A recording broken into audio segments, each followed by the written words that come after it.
Alrighty, let's see here. Forgot this whole setup right, since I haven't streamed in almost a week. Trying to get dyes for Can anyone hear me? Testing, 1, 2, 3. Testing, 1, 2, 3. candles. Oh my god. My eyes.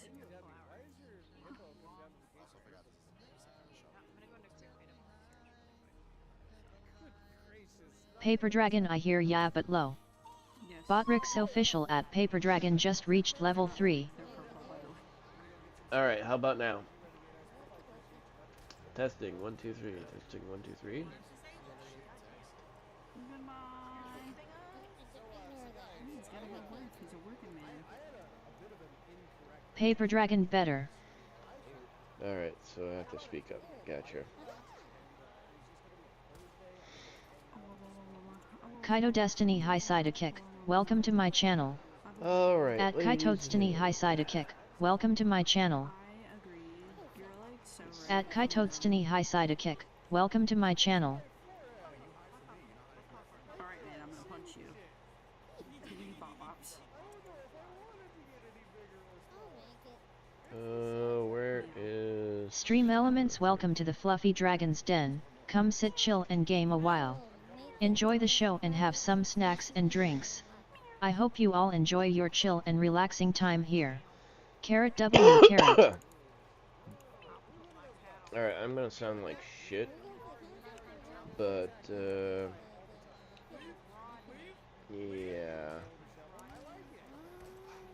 I'm just exhausted. I finally will have some time off to do some streaming, but my streaming is somewhat going to be limited. Where's my fortune box, bro? I don't even fucking think I have it. Hold on. Let's see.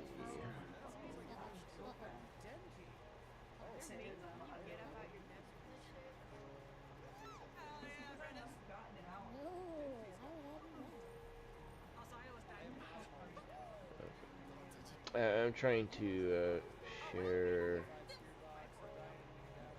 my stream link here to other Discords at the moment without looking like spammer. I'll look later. Scam loser. But, ladies and gentlemen, we're gonna try something somewhat different.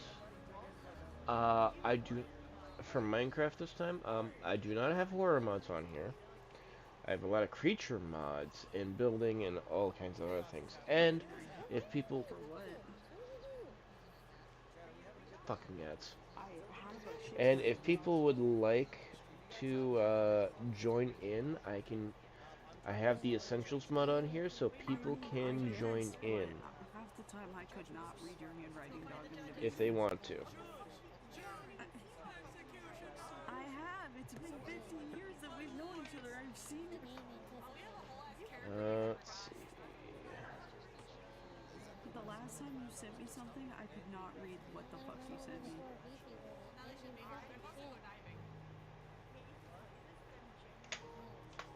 I got so many Discords to go through here. This is ridiculous. I'm gonna end stream real quick because I'm tired. It's been 3 hours. I need to stop and just chill. Okay. Here you go, guys. Follow me on all my other places. Join the Discord. And if you want to support me, here's my tips. And my throne. And go follow him. Bro hates me, refuses to be my entertainment for 24 hours. I'm sorry, I'm tired. Plus, I don't know if my PC could handle me playing for 24 hours. TV. See you later, sleep well. Good night, Ab. Thank you for hanging out with me, guys. Nah, big dog, get some rest. Alright, I'm gonna hit the crate world. So this can go through and terrorize the fuck out of me.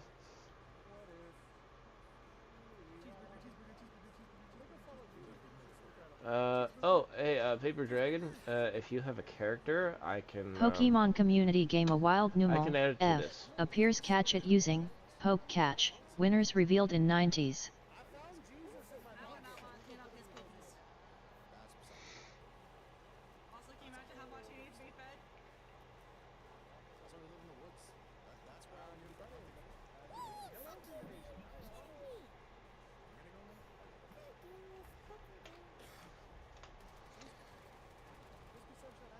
Paper Dragon, I don't have Minecraft. Okay. Well, as a thing, I have a mod on here that, called Minecraft Reborn. I get to put you in the game as an NPC.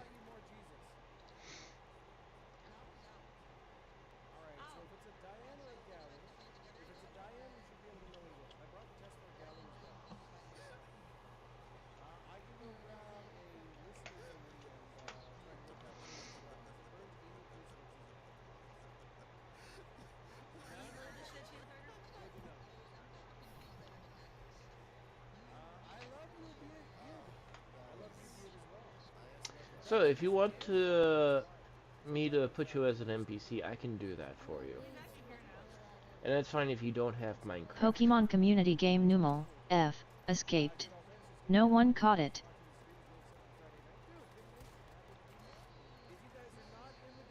Paper Dragon, sure.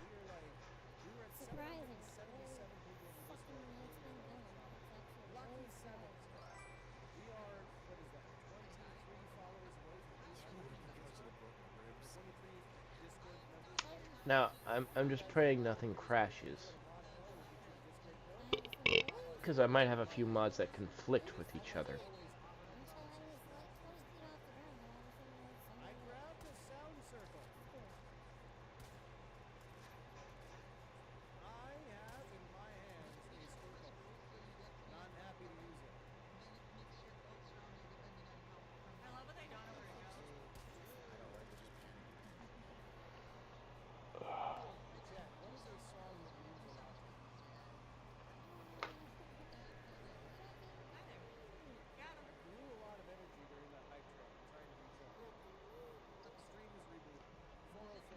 Loading in, loading in.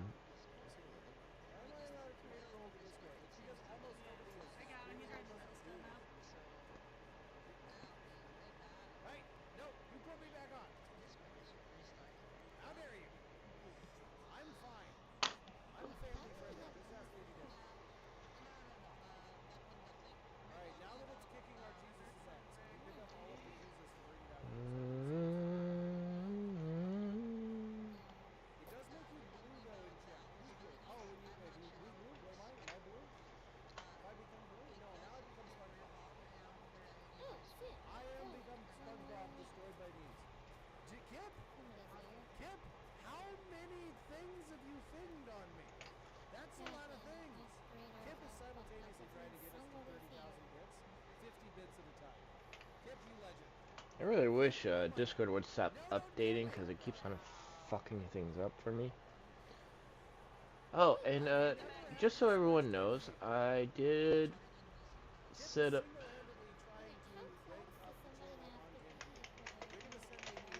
I did set up the TV screen so we can watch some anime manga while we're chilling and relaxing. I'm going to focus on.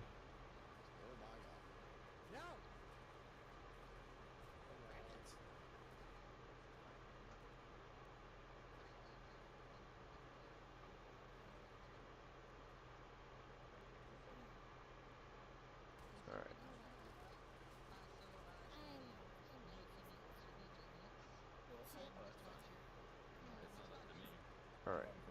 Alright. Okay. YouTube, Twitch, Kick.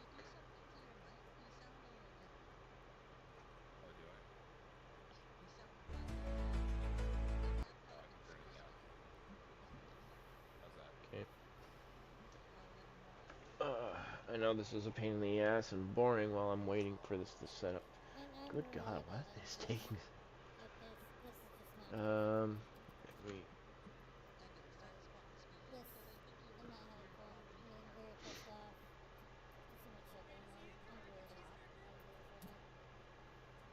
section that we're following Kato, I'm gonna reevaluate real quick because I honestly am getting frustrated with Alright. my driving abilities.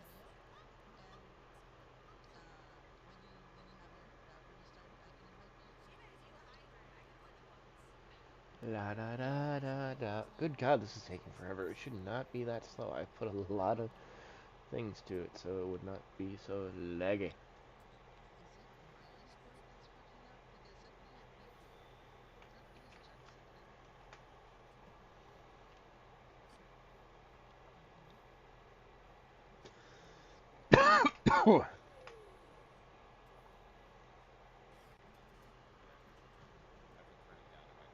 Oh, my eye is freaking hurting.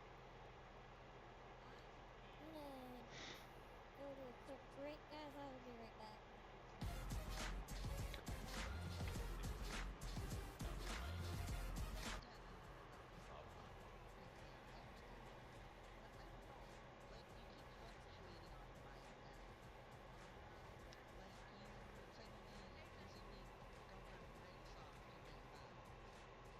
Alright.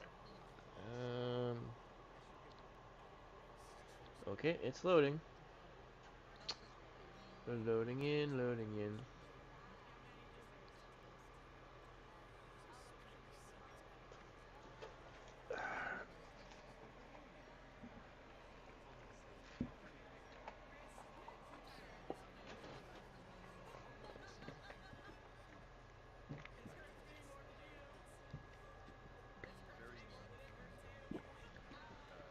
Ah.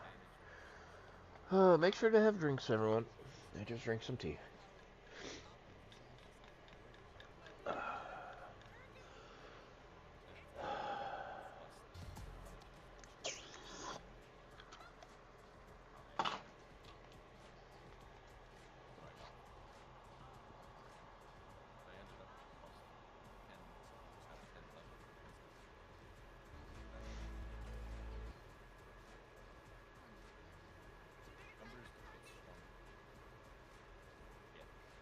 Does someone need a hug? Huggies! Thank you for the hugs there, sis. It's very appreciated. This is Sparta!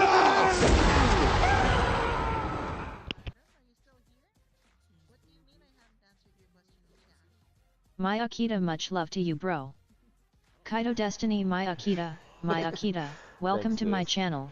Greatly appreciated. Much love. Okay, At it went Kaitotstani, Steve, my so I'm hoping it did not Akita, freeze or welcome to crash. my Let's see, channel. what does the data log At say? Kaitotstani, my Akita, welcome to my channel. At Botrix, at Kaitotstani just reached level 24. Kaito Destiny at Botrix, welcome to my channel. Oh, At there goes Botrix at Botrix again. Kaitotstani just reached level 24. At Kaitotstani at Botrix, welcome to my channel. At Kaitotstani at Botrix, welcome to my channel. I'm starting to think I need something to deal with the tick, because the tick is apparently being an issue right now. Is there something to do? Yeah, let's see. Content. Add content.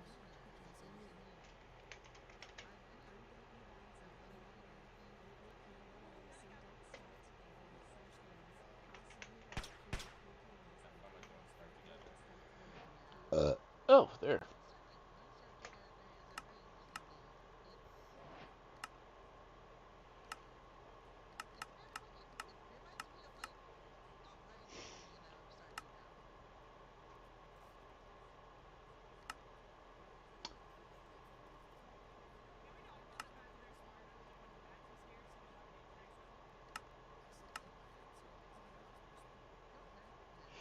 Achoo! Okay, so this is the Minecraft Reborn, where we can make characters of ourselves.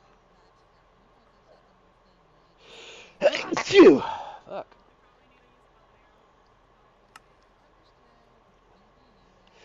Achoo! Damn, someone must be talking shit.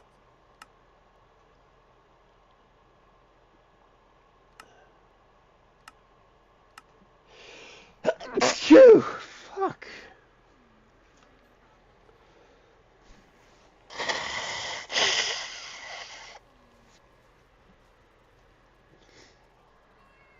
Yeah, you're looking at me pissed, kitty cat, because I cleaned your ears. My cats don't like it when I use a Q-tip on them to clean their ears to get the gunk out.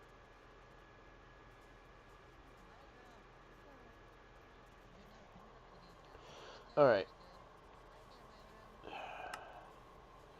Ladies and gentlemen, for everyone who's currently watching, we have different areas to spawn. Random location. Shipwreck, Desert Village, Taiga Village, Snowy Village, Plains Village, Savannah Village, or Ancient City. Just so you know, since I do have a few mods that are conflicting with each other, they might not go in set area. So, to ship my pants, we go to Ancient City. To just do whatever, we take one of the villages, uh, or just a random location, and pray I don't die when I spawn in.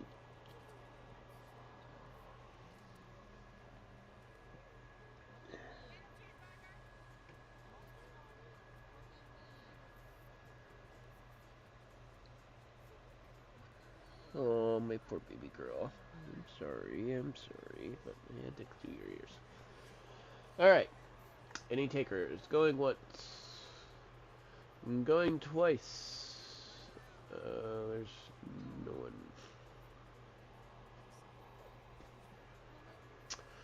Okay. Random location. Oh.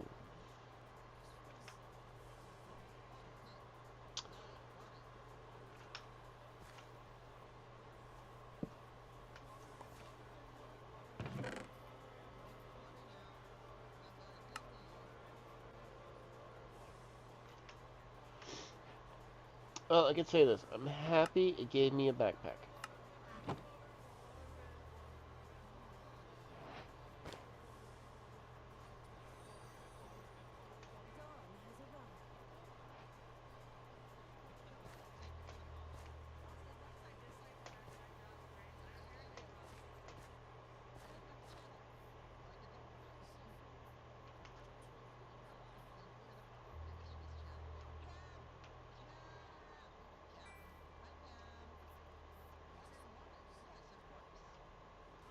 Active Lighting 1 Bonks Kaito.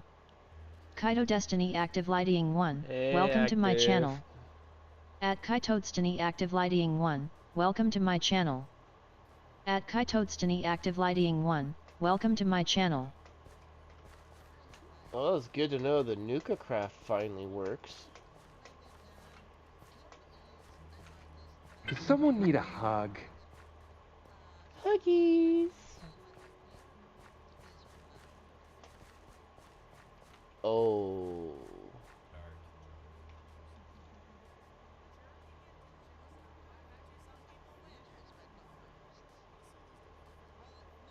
Well, welcome to the wasteland.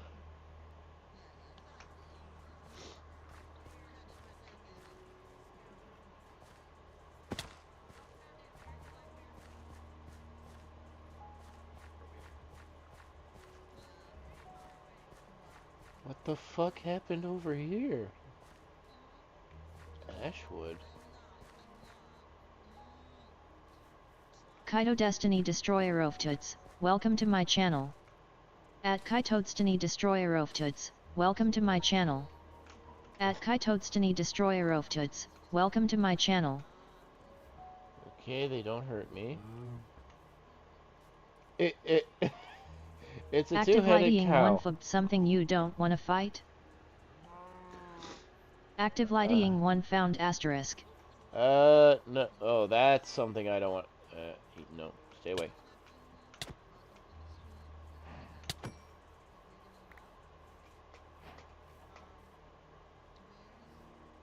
Well, we have two-headed cows. We have giant bugs.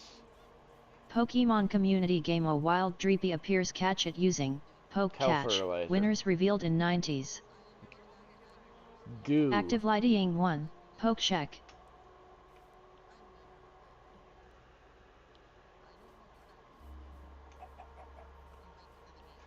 Well, I guess I get to have I finally get to have my Fallout stuff here back in Minecraft. Active Lighting 1, Poke Catch Ultra Ball.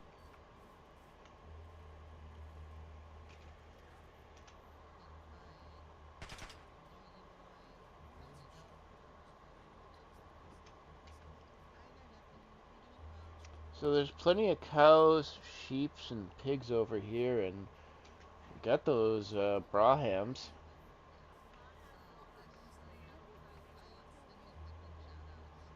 I'm just trying to see if there's a village maybe nearby, but there's a lot of ashwood, so.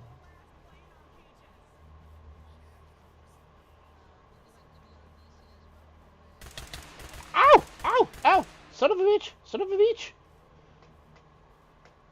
Okay. Uh.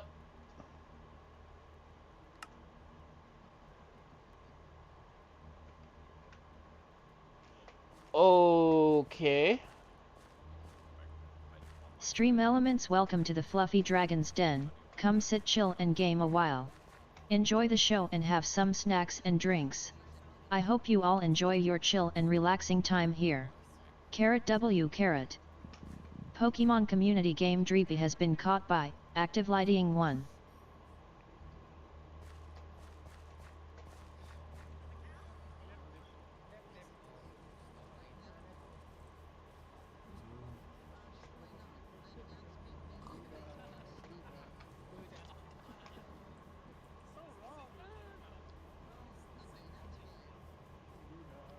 Active Lighting 1 detonates TNT 3 tiles under Kaito, trapping Kaito in a hole. Okay, um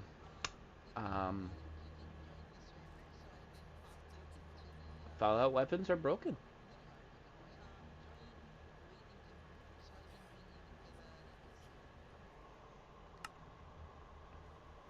Well, I'm not going back to the wasteland without a gun. Active Lighting 1 rest in peace.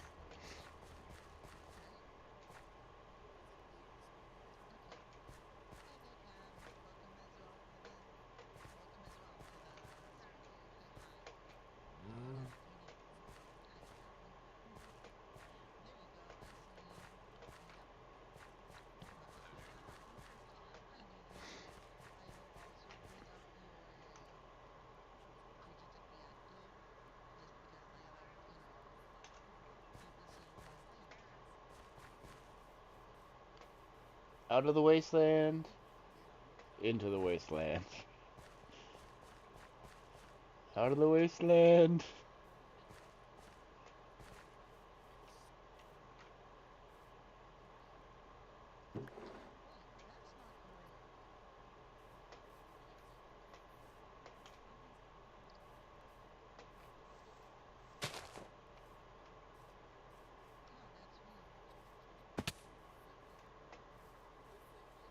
Active Lighting 1, I could have some real fun crowd control lol.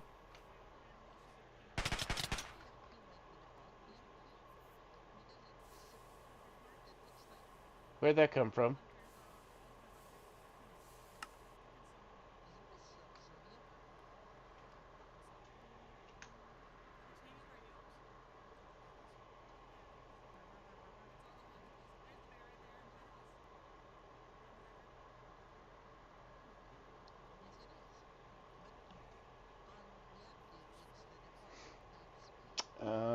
Okay, where's the enchanting one?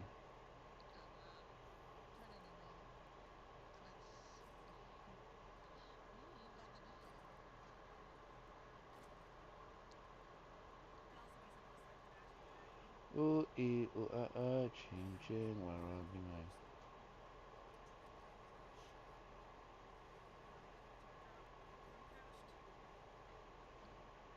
So, okay.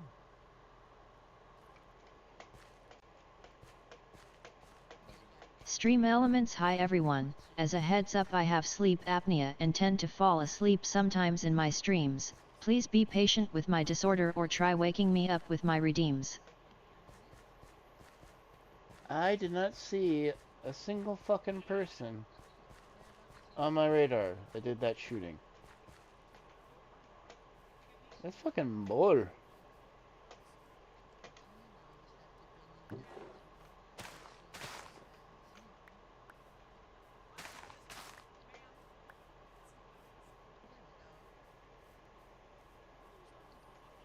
I think I'm gonna have to stay away from the wasteland until I actually can see better.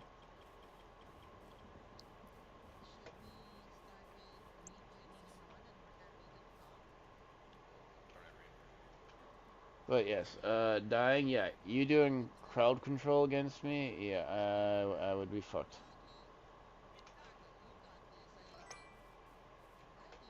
I would be screwed.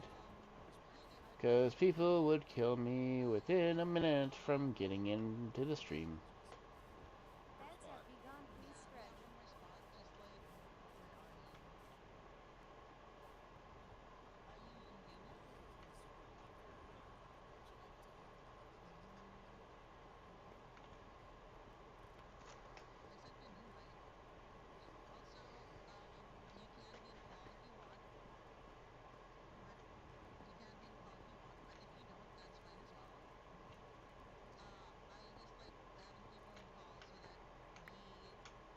Oh, somebody died down here.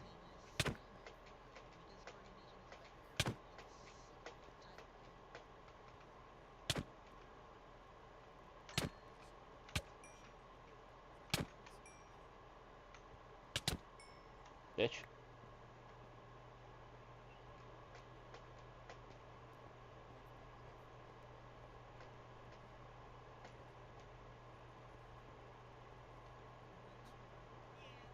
Is it even safe to be down here?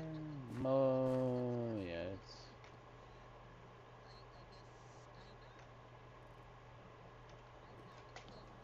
Oh, this is gonna be painful.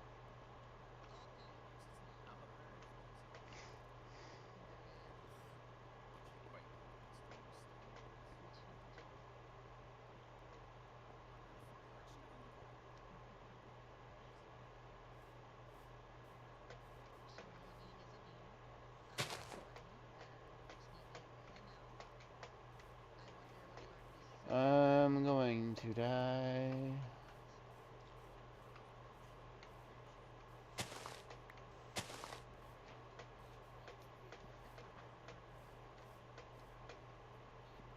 Okay, so random mage lights. Is there an NPC around here that's casting that? 'Cause I'm kind of surprised I'm not seeing any undead or angry Oh, fuck me. I'm gonna die over here.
Alright, what do we got here? We got swarm. Lope flies.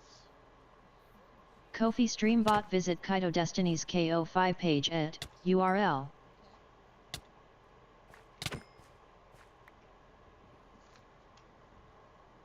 Okay, they do not move. Settings. Okay.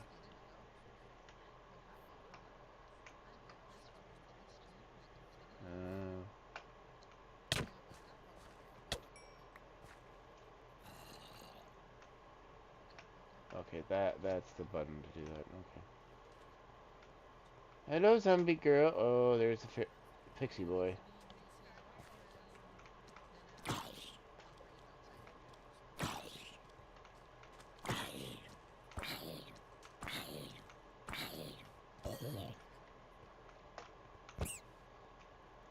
Fuck off, Rick.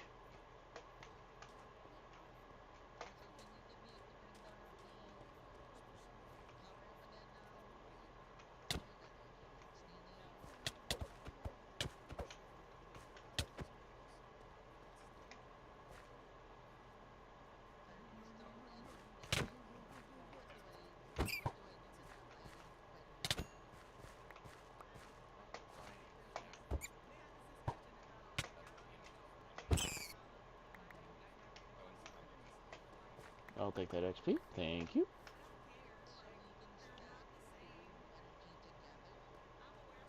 Oh, what the fuck is that? Fucking ant? Roach? Yeah, I'm not gonna test my luck here.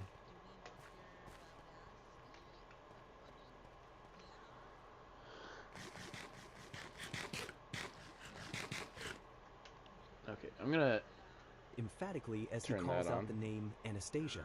Standing before a grand staircase and a crowd of onlookers, he publicly declares that his engagement to her is annulled. The surrounding guests react with shock, whispering amongst themselves about the sudden dissolution of the royal engagement. The woman in question, Anastasia, confronts him with a severe expression, stating that she does not understand his meaning. The prince scoffs at her confusion, derisively calling her a woman with little understanding, as always. He gestures to another young woman named Amy, proclaiming that her kind and gentle nature makes her far more deserving to be his fiancée than Anastasia. Anastasia calmly questions his judgment, asking if he truly desires a woman who knows nothing of etiquette, nobility, or the state of the country. She presses him further, her sharp gaze fixed on him as she asks if he seriously believes such a woman could become the queen of their nation. Enraged, the prince defends Amy, shouting that her kindness is what the country truly needs and that Anastasia, in contrast, is a rotten woman. He and his companions then accuse Anastasia of harassing Amy, claiming they are aware of all her supposed transgressions. He concludes his tirade by declaring that a person like Anastasia is completely unfit to be the country's queen. The other women in the crowd whisper mockingly, calling Anastasia a poor thing with insincere pity.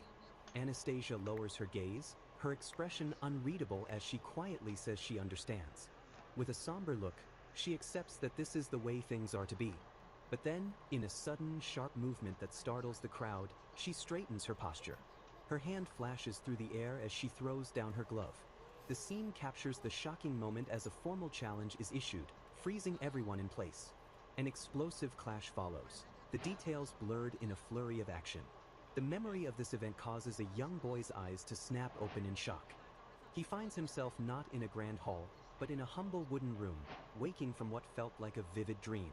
Bathed in sweat, the boy clutches his head as he realizes with dawning horror that he has just remembered everything from a past life. The sudden influx of knowledge overwhelms him, and he concludes that his current situation is very, very bad. His thoughts clarify that he is Alan, an otherwise normal 8-year-old boy living in Lurden, the capital city of the kingdom of Centurin. The part that isn't normal is the fact that he now recalls this past life in its entirety. He remembers a specific smartphone game from that life, titled Magical Fantasy Love's Heart-Racing School Life. The terrible realization dawns on him that he has been reincarnated into the world of that very dating sim, not as a main character, but as a nameless mob. He now understands why his situation is so bad. According to the game's plot, everyone in his city, including himself and his mother, is fated to die. His dream was a memory of the game's opening act, where Anastasia requested a duel with Amy after the engagement was broken, only for the prince to intervene and act as Amy's proxy. The game's storyline continued with no one stepping up to be Anastasia's proxy, forcing her to fight the prince and lose. Shamed by her defeat, she set off for a monastery, but her carriage seems was to be attacked something by over bandits here. and she vanished. Alan recalls the terrible truth that the prince himself had hired those bandits, and Something over Anastasia's there. disappearance created a power imbalance that plunged the kingdom into civil war. Taking advantage of the internal conflict, a neighboring empire to the east declared war. Pokemon Community Game A Wild Grimmer appears catch it using Poke Catch. Winners revealed in 90s. Future is what Alan means by very bad, and he wishes he could tell the story's main characters what fools they are. He leaps up in his bed, screaming in raw frustration that they shouldn't involve normal people in their destructive political games. A woman's voice cuts through his anger as she enters his room, asking Alan why he is making such a loud noise so early in the morning. Alan turns to see his mother and quickly calms himself, dismissing his outburst as just a strange dream. His mother seems to accept his explanation, telling him that breakfast is ready and that he should hurry and get dressed. As she turns to leave, Alan watches her with a newfound, fierce determination, silently promising that he will protect her. He then expands that vow, resolving to save not just his mother, but everyone in the town as well. He knows he cannot simply flee, as the country's feudal system prevents easy travel between cities, so he must stay and face the future head-on. He decides he will change their fate, preventing Anastasia's condemnation and the subsequent civil war that would destroy everything. So I seem With to his have resolve found set, some kind he of begins his dungeon day eating a piece of spawn. bread. As he and his mother eat breakfast, Oh, it's his this mind one. Oh, I races, know what I'm at reviewing now. the current Fuck. timeline of the world's story. He calculates that the engagement between the 8-year-old Prince Karlheinz and the 8-year-old Anastasia has just been announced, which gives him exactly 8 Kaito years Destiny until the Nassim condemnation J, event. thanks He for thinks about following. how strange it is for him to Nassim know J, the nice entire game, plot of obsessed an with this Otome game, game, add me on recalling that in his Nassim past J. life, his older sister Kaito had Destiny forced him to Nassim code to J, collect welcome all to the my special channel. illustrations. At As he Kaito walks through Destiny the city, Nassim he J, considers why thanks he is for so following. determined to save the story's Pokemon heroes, Community just as a Game fallen Grimmer carriage escaped. passes by. No The one scent caught of it. hooves on the stone street At draws his Kaito attention. Destiny Nassim Through the J, carriage thanks window, for he following. catches a glimpse of a young, noble-looking girl. Alan sees the young Anastasia for the first time in this life. Her expression distinct and knowing. He Nassie, watches thank her you very carriage much intently as it for proceeds through your the follow bustling and crowd. greatly For a brief appreciated. moment, Anastasia's eyes I'm seem on to meet Java, his I from don't play across the street. Bedrock. Alan stares back, his face a mask of grim determination. He renews his promise to himself. Let's see, it was He will this one? save her, and in doing No, so, this one. he will save everyone. As long as events follow the game's timeline, he believes he can formulate a plan to rescue her and alter the future. He reflects on his own motives, admitting it is not simply because he wants to prevent her death. In his view, though the game cast Anastasia as a villainess, her actions and words always Okay. painted her as a decent person.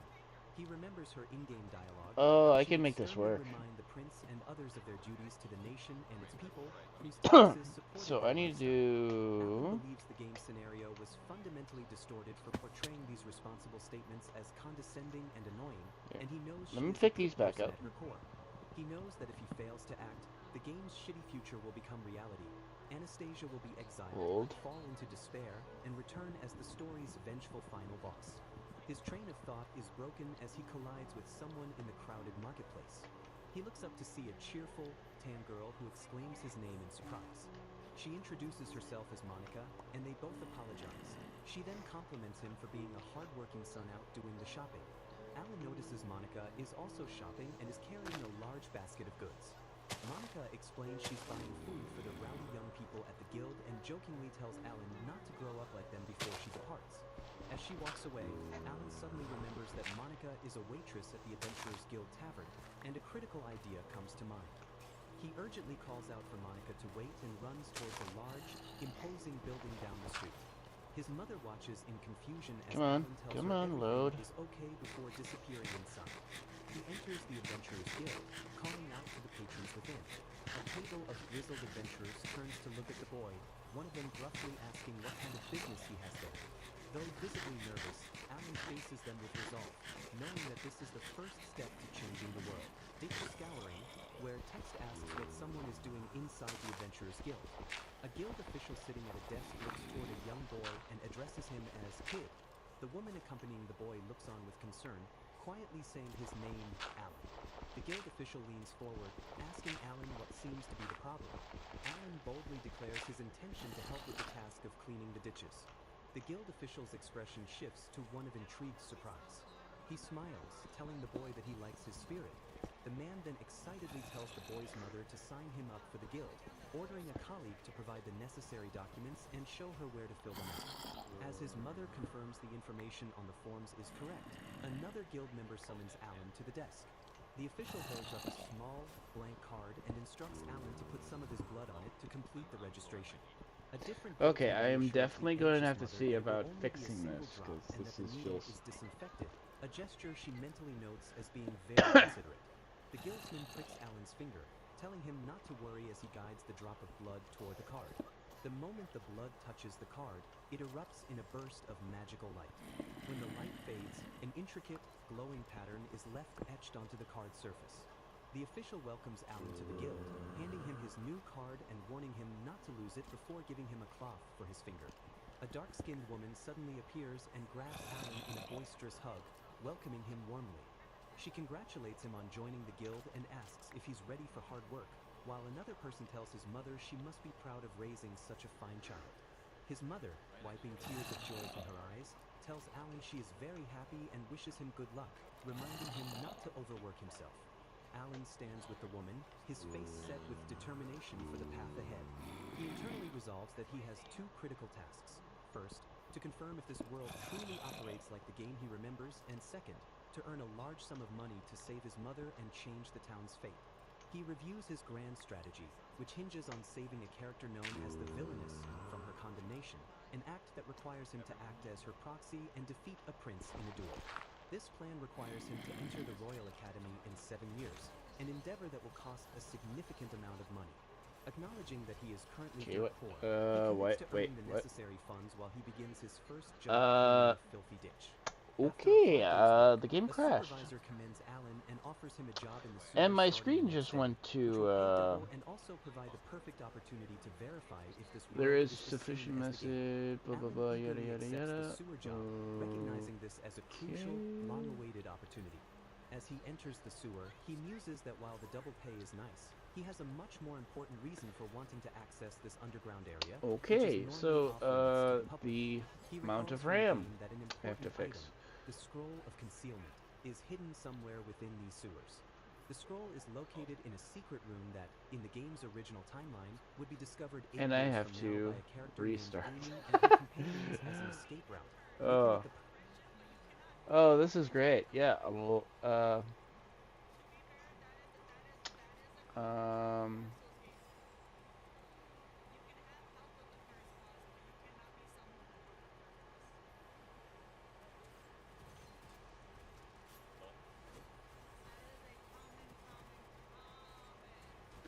uh, good God.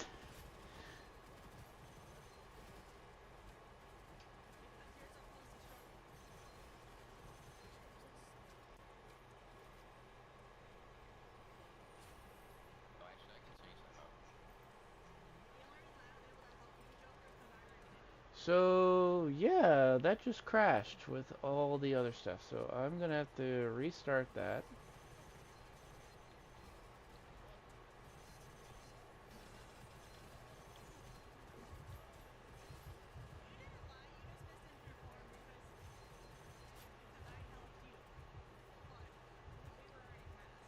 Okay, let's see. Profile.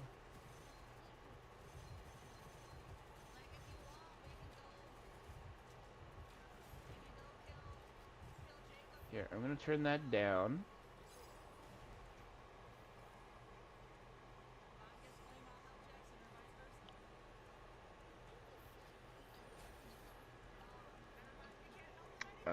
Yeah. Well, fuck.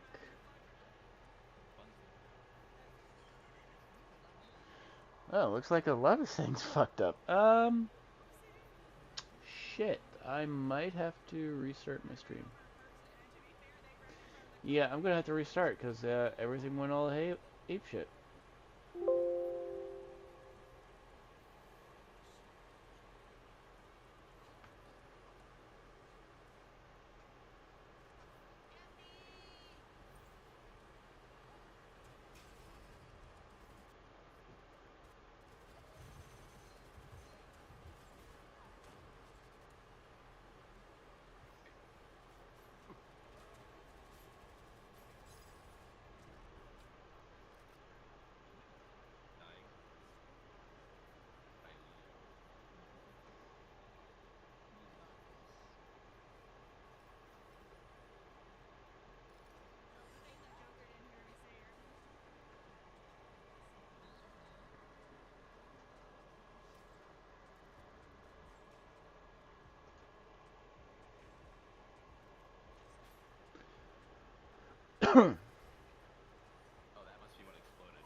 Alright, let's try this again, folks.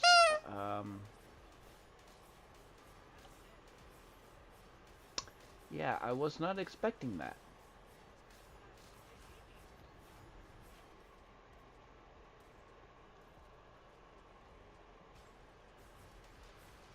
Minimize that. Minimize that. Minecraft restart. Yeah, this is a very experimental mod pack that I have, so yeah. This will be fun. Perfect test to see if this world follows the game's rules. Following his game knowledge, he finds a wall where one brick is engraved and the section is more dented than the surrounding area, identifying it as the secret entrance. He presses firmly on the marked brick. The hidden mechanism activates and a door grinds open, allowing him to step inside with the feeling that his Maya plan is Kita, please proceeding refresh smoothly. stream.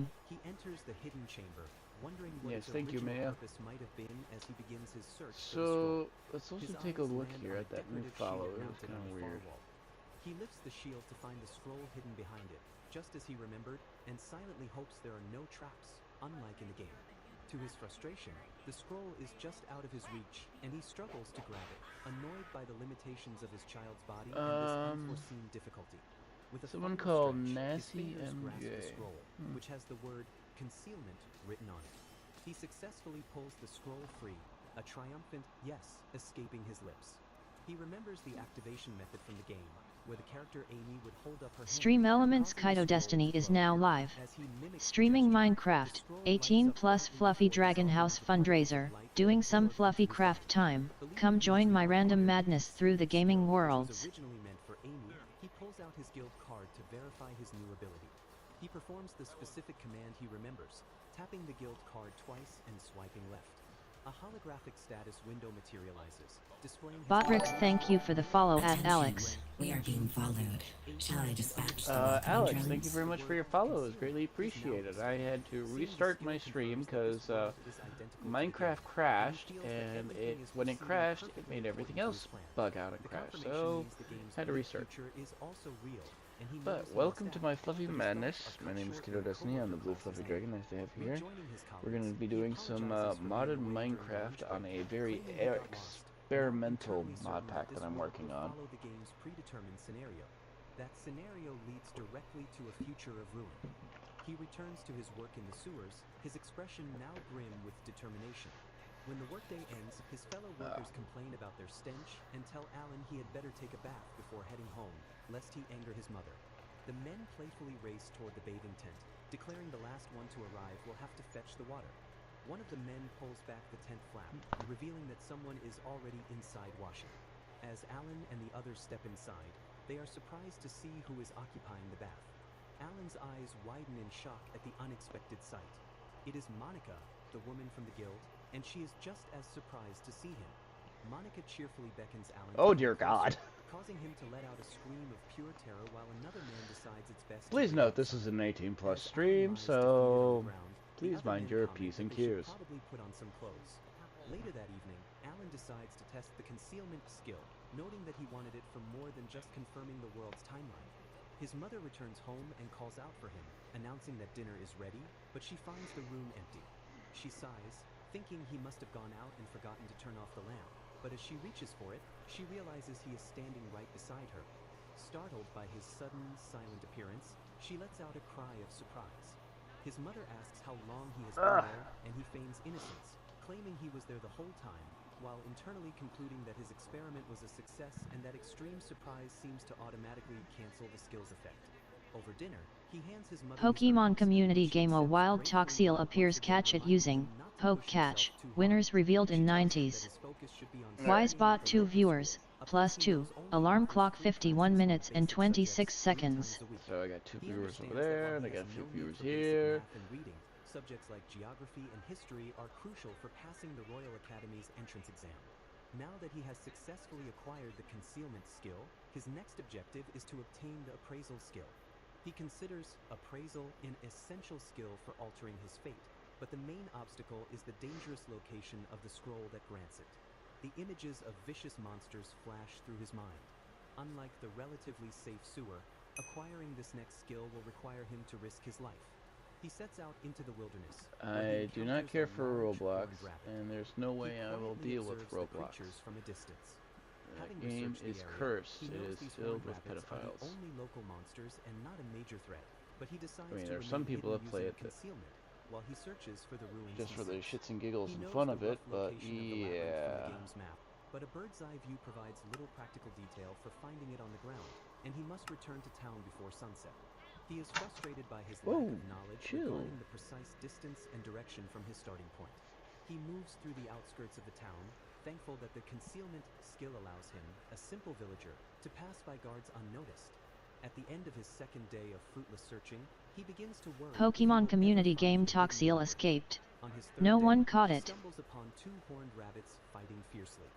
His fourth day of searching is hampered by a relentless, cold downpour. He can only shiver miserably as the rain soaks him to the bone. Back at home and at work, his mother and his colleagues express their concern over how exhausted he has been looking, but he repeatedly insists that he is fine. By the fifth day of his search, his fatigue is clearly visible on his face. At long last, his persistence pays off as he discovers a set of ancient, overgrown stone steps, the entrance to the ruins. He breathes a sigh of relief, feeling the immense weight of his effort finally yielding a result.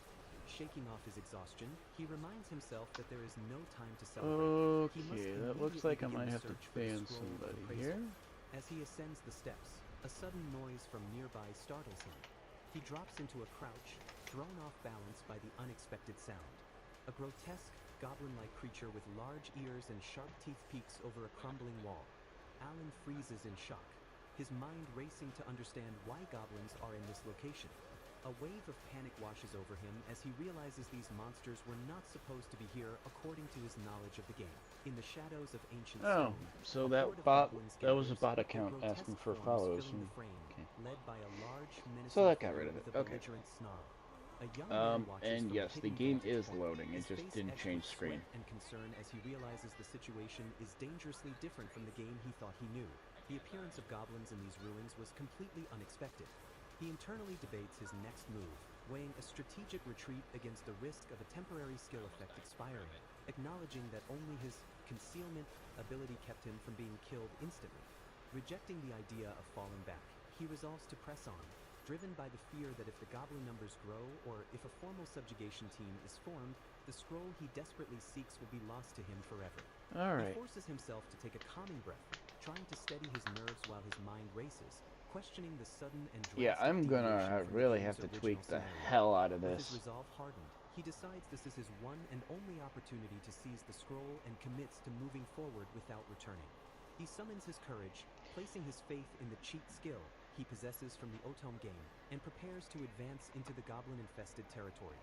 The goblins patrol the area, completely oblivious to the concealed young man observing their movements from the periphery. Slipping past the monstrous guards, he approaches a stone staircase leading down into a basement, whispering reassurances to himself that everything will be all right. Descending into the darkness, he finds the subterranean passage is faintly lit by a natural source, glowing moss clinging to the stone walls. He observes the beautiful luminescence, thankful for its presence since a torch would be unusable here, giving away his position. Cautiously, he moves through the tight, cramped corridor, his greatest hope being that this lower level is free of any goblin patrols. He finally arrives at his destination, a small, unassuming room which he identifies as the very place the scroll of appraisal is supposed to be hidden. Upon entering, he is stunned to find the room is not empty save for the scroll, but is instead cluttered with barrels, crates, and weaponry, yet another stark difference from the game he knew. From the shadows, the piercing eyes of a goblin lock onto him, and the young man, Alan, freezes, his own eyes wide with sheer God damn terror. it. A wave of I fucking hate disgust glasses. washes over Alan as he recoils from the creature's presence. He quickly realizes the room is not a simple chamber but a goblin treasure hoard, overflowing with plundered coins and various goods. It becomes clear that this is a Uh-oh. treasure room established Don't by you the die on me goblins, now. a detail that was never part of the original game's design. His mind struggles to comprehend the situation, wondering why the script of events has been so fundamentally altered. Suddenly, one of the goblins begins sniffing the air, its nostrils flaring as it senses something amiss. The goblin closes in on Alan's hiding spot, its face inches from his as he clamps a hand over his mouth to stifle a gasp. The creature's foul breath is overpowering, and Alan grimaces in revulsion, struggling to remain Yeah, hidden that in is his sleeve. disgusting. Another goblin swings its club wildly, narrowly missing him as he holds his position, his senses assaulted. The goblins, unable to visually locate the source of the scent, eventually give up their search and lumber away. As their footsteps fade, Alan slumps to the ground, weak with relief that the immediate danger has passed. He theorizes that his own actions, coming to these ruins specifically for the scroll of appraisal, may have been the trigger that caused the game's script to change. Despite the unforeseen peril, he luckily remembers the scroll's true location and strikes the ground with his staff. Digging into the dirt floor, his hands finally close around the hidden scroll. He understands now that because the scroll was buried, it went completely unnoticed by the goblins that had made the room their lair. With the scroll secured, he begins his tense journey back to the surface, sneaking past more goblins while trying to keep his nerve. He finally emerges from the ruins and sees the distant walls of the city, overwhelmed with relief at having made it back alive. Finding a secluded alley, he prepares to absorb the scroll's power, cautiously holding his hand over it to gain the appraisal skill without being seen. A faint light emanates from the scroll as he activates its magic. A holographic interface confirms his success, showing the new appraisal skill has been added alongside his existing concealment ability. Triumphant that his plan is moving forward, Alan is next seen performing his day job cleaning the city's drains, for which grateful citizens Thank you! thanks. 2 weeks pass, and Alan walks Oh, through the town sweetie, square one wait. morning, greeting the day. He immediately notices an unusual amount of activity, sensing that the townspeople and adventurers are far busier than normal. Approaching an older man at a desk whom he calls Uncle, Alan asks about the cause for all the commotion. The man looks up from his papers and acknowledges Alan's question regarding the town's heightened state of alert. His uncle explains that a goblin nest has been discovered in an ancient labyrinth to the northeast, prompting the formation of a subjugation team to eliminate the growing threat.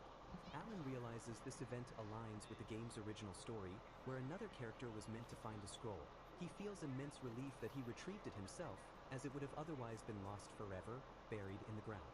The uncle, Adolf, notes that the goblin's treasure is attracting adventurers, but tells Alan that he is still too inexperienced for such missions and must stick to cleaning drains for now. When Alan asks if he will join the team, Adolf clarifies that he has retired from being an adventurer and is only involved in reporting the incident. Alan expresses his surprise at this, remarking that Adolf still seems incredibly strong. In response, Adolf rolls up his pant leg, revealing a complex mechanical prosthetic where his lower leg should be. He recounts the story of how an orc's poisoned arrow struck his knee, forcing the amputation and replacement of the limb. While the expensive magical prosthetic allows him to live a normal daily life, he admits that it makes it too difficult for him to keep up with the younger generation of fighters. Adolf then smiles warmly at Alan, offering to teach him swordsmanship and promising that soon, he too will be able to swing a sword with confidence. Just then, other adventurers approach Adolf, asking for his expertise in reviewing a map for a planned expedition, showing the respect he still commands. Alan looks on, admiring Adolf as an exemplary adventurer who remains a pillar of the community, trusted and reliable even in retirement. While scrubbing the drains, Alan focuses on his objectives. Having secured appraisal, his next goal is to acquire the skill of alchemy.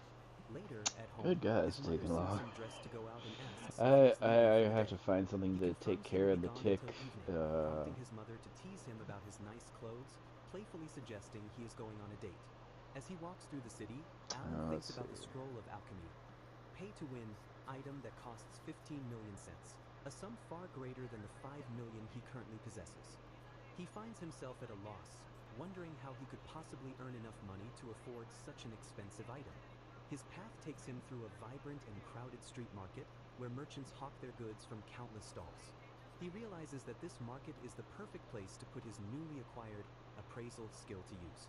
He stops at a stall displaying various pieces of cheap-looking jewelry and begins to scan the items. His eyes fall upon a single earring with a price tag of 2,000 cents, and he quietly activates his appraisal skill. The skill reveals the earring's hidden nature. It is a rare earring of strength, with a true market value of 300,000 cents. He calmly points to the underpriced earring and gets the merchant's attention. The merchant explains the item is a single earring pawned by a debtor and warns Alan against buying it for a girlfriend, but Alan is undeterred. He presents his guild card to complete the purchase, paying the trivial asking price. His expression remains neutral, betraying none of the excitement he feels about his incredible find. As he walks away, the merchant wishes him luck with his romantic pursuits, and Alan inwardly shakes his head at the man's misguided assumptions. He formulates a plan to sell the earring for a massive profit, recognizing that he can repeat this process of appraising and flipping undervalued items to earn Come money. on, He resolves game, to work, continue this work, new venture, work. using his skill to build his fortune until he can afford the scroll of alchemy, all while maintaining his mundane job as a drain cleaner. The scene shows his next potential purchases, a valuable earring and a pair of enchanted gloves lying amongst cheap trinkets. Alan brings the earring and a pair of gloves to Adolf, explaining he bought them cheaply at a stall and wants to sell them, asking the retired adventurer to appraise them first. Adolf immediately senses the item's inherent quality and tells Alan he will call in an expert to assess them properly. The summoned expert examines the items with a jeweler's loupe, quickly identifying them as a genuine earring of strength and a pair of fire-resistant gloves. After the expert confirms their authenticity, Adolf advises Alan that the guild will purchase them, warning him that selling such valuable items alone could attract dangerous people. Adolf sternly tells Alan that his luck won't last forever and that carelessness will lead to failure, a lesson Alan takes to heart. With the business concluded, Alan makes another request, asking his uncle for a different kind of favor. Adolf looks at him with a questioning gaze, waiting for him to continue. The scene shifts to a training yard where Adolf is instructing Alan, yelling at him to swing his wooden sword with more force. The training is grueling, with Adolf shouting corrections, ordering Alan to keep his stance steady and his blade from shaking. Pushing him harder, Adolf commands him to slash with more power and precision, prompting a sweat-drenched Alan to respectfully address him as Master. The Master lectures him, dismissing any notion that possessing a powerful weapon is a substitute for genuine skill and training. Really? He emphasizes that true strength comes not from the weapon itself, but from the user's mastery over it. Alan reflects on his own foolishness, admitting to himself he thought he could rely on his cheat skills alone, and he agrees with his master that he must train his body and skills relentlessly. Taking his agreement as a sign of commitment, Adolf immediately orders him to run 100 laps to build his stamina, ignoring any pleas for a break. The master continues to push him, declaring that at his current level of fitness, he lacks the strength to protect those he cares about, and assigns 100 sword swings after the run. At the end of the session, Adolf tells him his current abilities are so poor he couldn't even defeat a simple one-horned rabbit. Exhausted, Alan thinks about his mother and a girl named Anastasia, realizing that without significant improvement, he won't be able to protect them. A fire is lit within him, and he silently vows that he will not be defeated. He stands with renewed determination, his grip tight on the training sword, as his master observes him with a stoic expression. His days become a cycle of hard work, cleaning drains, scouring the market for undervalued items with his skill, and grueling training.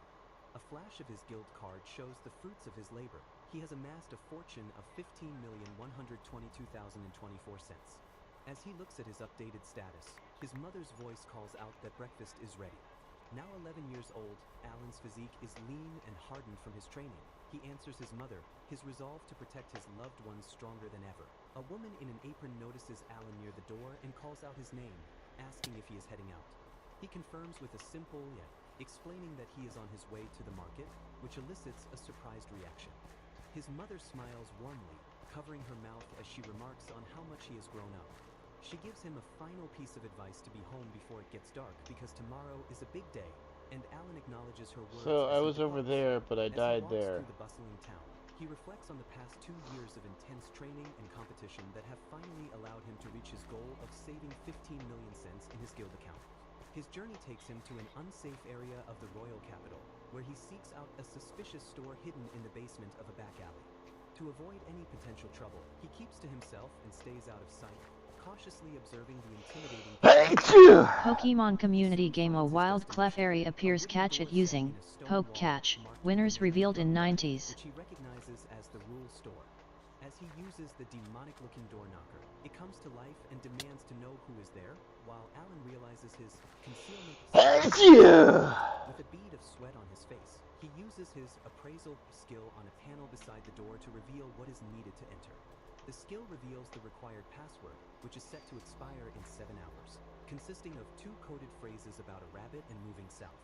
He correctly recites the first 2 phrases of the password before adding Kaito Destiny Rotten Chair, welcome to my channel. to click open. Inside, a At Kaitodstany Rodden Chair, welcome to my channel. Ron Chair, hello At and welcome. Kaitodstany Rodden Chair, welcome to my channel. I don't know why it does that 3 times. Alan nervously asks the cloaked merchant to wait for a moment All before right. finalizing Oh, the deal. wait, I'm going the wrong way. His eyes scan the shop's strange wares, pausing on a small, unsettling creature holding a knife inside a glass case. The shopkeeper presents what he claims is the Scroll of Alchemy, offering some goblin magic stones as a bonus, prompting Alan to use his appraisal skill on the scroll. The skill reveals the deception. The item is just an ordinary common scroll suitable for memos, worth a mere 1,000 cents. Furious at the attempted scam, Alan glares at the merchant and demands to know if he is being mocked. The mysterious figure's demeanor changes, and he simply states that the boy passes Pokemon the test. community game With Clefairy long, escaped. claw-like fingers, No the one shopkeeper caught it. retrieves another item while complimenting Alan on his keen eye for detail. This time, the appraisal confirms it is the genuine Scroll of Alchemy, an epic class item priced at 13 million cents that will disappear upon use. Alan declares his intention to use the scroll right there in the shop and pay with his guild card, and the shopkeeper chuckles and allows it. He activates the scroll, and a surge of power flows into him as the skill of alchemy is learned.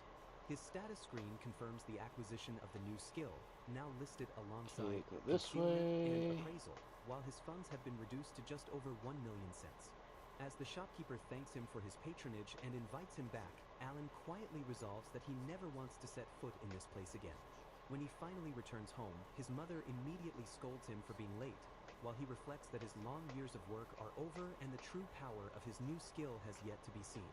She reminds him of the important day ahead and orders him to bed early, an instruction he wearily agrees to follow. The important day is his middle school graduation exam, a test he is taking at the young age of 11 after using memories from his past life to skip grades in a system where students normally start elementary at 12 and middle school at 15. He attends one of the free schools in the Royal City, though many children skip middle school as it is seen mainly as preparation for high school. The curriculum is comprehensive, covering advanced arithmetic, What are you politics, doing? etiquette, and the Leave details my of noble dishes houses, alone. designed to prepare students for the future. A teacher with glasses approaches and informs Alan Kuhn that it is time for his graduation exam to begin. As they walk, she confirms his age, asking if he is really just 11 years old. The teacher praises him, calling his early graduation an amazing and unheard of accomplishment, though Alan internally feels a little guilty, knowing the exam is only as difficult as one for a Japanese elementary student. Seated at a desk in a library-like room, the teacher explains that he will have 3 hours to complete the test. She then turns over an hourglass and formally announces the start of the exam. He begins with the politics section, writing down the full names of the king, the crown prince, and the 3 ducal houses. He considers this section to be simple memorization before moving on to the math problems. The only section that gives him any trouble is geography, where he has to recall specific details about territorial production. Before much time has passed, he raises his hand and calls for the teacher. He calmly states that he is finished, leaving the teacher speechless with surprise. Noting that it has only been just over an hour, she is taken aback when he insists on submitting his exam, stating that he does not have time to wait for the full 3 hours. The flustered teacher urges him to reconsider and check his answers for such an important test, but Alan casually dismisses her concerns, certain that everything is fine. Accepting his decision, she tells him the results will be available in a week, and he thanks her before leaving the room. A week passes, and the teacher is seen rushing urgently while calling out for Alan Kuhn. She finally catches up to him and, gasping for breath, joyfully announces that he has passed the exam. Her excitement grows as she reveals that he didn't just pass. He achieved a perfect score in every single subject, an amazing feat for an 11-year-old who skipped a grade. As she proclaims that he has accomplished a great feat unprecedented in the school's history, Alan sheepishly asks her to calm down. After composing herself, she lets out another excited yelp before apologizing, while Alan internally apologizes for using the cheats from his reincarnation. She informs him that his perfect score has earned him a recommendation for high school admission, an offer he eagerly accepts. However, she reminds him of the rules. He cannot actually enter high school until he is 15, meaning he will have to wait 4 years. He remarks on the strange contradiction of having a grade skipping system but an age limit for high school, and she explains the system was not designed for such a radical advancement. Then Okay, asks let's how to take contact a him look after here. graduation, to which he suggests the Adventurers Guild. With all the details settled, the teacher formally congratulates him on his graduation, and they share a heartfelt handshake. He is then Oh, surprised by what a do I crowd of do his to get fellow rid of students this who have come to goddamn tick? congratulate him, and he reflects that while he relied on his past life's knowledge, he also worked hard to memorize the material. And so, with his middle school graduation complete, he is ready for the next chapter. Back at home, a celebratory feast of stew and bread is waiting for him on the table. He exclaims his delight at the feast, especially the rare white bread, and tells his mother that he is just happy she is there to celebrate with him. She apologizes sadly, explaining that because they are broke, this simple meal is the best celebration she can provide. She then tells him she has something for him and places a gift wrapped in cloth on the table. He unwraps it to reveal a dismantling knife, leaving him momentarily speechless with shock and excitement. A celebration honors Alan for his graduation and his transition into adulthood, a moment for which he is deeply thankful. He clutches a knife, a treasured gift from his mother that he knows was a great sacrifice for her and a debt he can never truly repay. The weight of this memory brings Okay, tears let's to his eyes, see. but his mother is there to gently reassure him that there is nothing to cry about. She continues to soothe him, checking to see if he is all right. Something to His stop the mother tick shares her simple problem, wish for his because happiness, it is cautioning him not to making this overwork himself not now that he playable. will be more independent. Alan makes a solemn promise to take care of the knife, his personal treasure, Thanks. before asking his mother for a moment of her time. He reveals his ambition to save money for high school, a future his mother sadly admits she cannot provide for him. Undeterred, Alan tells her it is fine and vows that he will handle it, promising to protect her no matter what. With his resolve hardened, he mentally prepares himself for the path ahead, telling himself to pull it all together. Years later, at the age of 12, Alan has become an F-rank adventurer and receives notice Okay. that the age restriction for the high school Save. entrance exam has been waived for him. As a young F-rank adventurer, he sets a timeline of 3 more years before he reaches the game stage, determined to overcome the cruel fate laid out for him. His thoughts are broken by a voice calling his name as a figure rushes toward him, catching him completely by surprise. A girl named Monica marvels at his quick reaction as he offers her a swift apology. Later, in a tavern, a woman praises Alan for his hard work and officially becoming an F-rank adventurer, which surprises the other patrons. A man congratulates him while another jokes about needing a new ditch cleaner, prompting Alan to ask them to stop treating him like a kid. The man places a reassuring hand on Alan's head, telling him he is already skilled but still has room for improvement and must remain focused. He praises Alan's ability, noting it is especially impressive since he lacks Okay, divine protection, so like a swordsman or warrior, which Alan respectfully acknowledges. The concept of divine protection is explained as a blessing from the gods, a power that enhances a person's skill in a specific field or grants them unique abilities. Specific examples are given, such as the Crown Prince's dual protections of Fire and Hero, which grant him powerful magic and buffs, and the heroine So, Amy's healing something protection. for... The man, Rudolph, possesses the swordsman divine protection, and though an injury has taken him from the front lines, his skill with a blade is still exceptional as he invites Alan to train. Alan contemplates his lack of a divine protection, seeing it as a handicap to overcome before high school, but also taking comfort that it is a common reality for people like him. He asks Rudolph about the requirements for reaching E rank, and learns that his 4 years of ditch cleaning have earned him enough points to be promoted after just one more F-rank task. Rudolph specifies that the task is simple, gathering herbs and hunting horned rabbits, a mission Alan feels is well within his capabilities.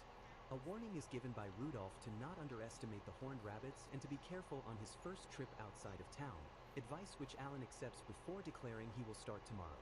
2 days pass, and the fruits of his labor are ready for presentation.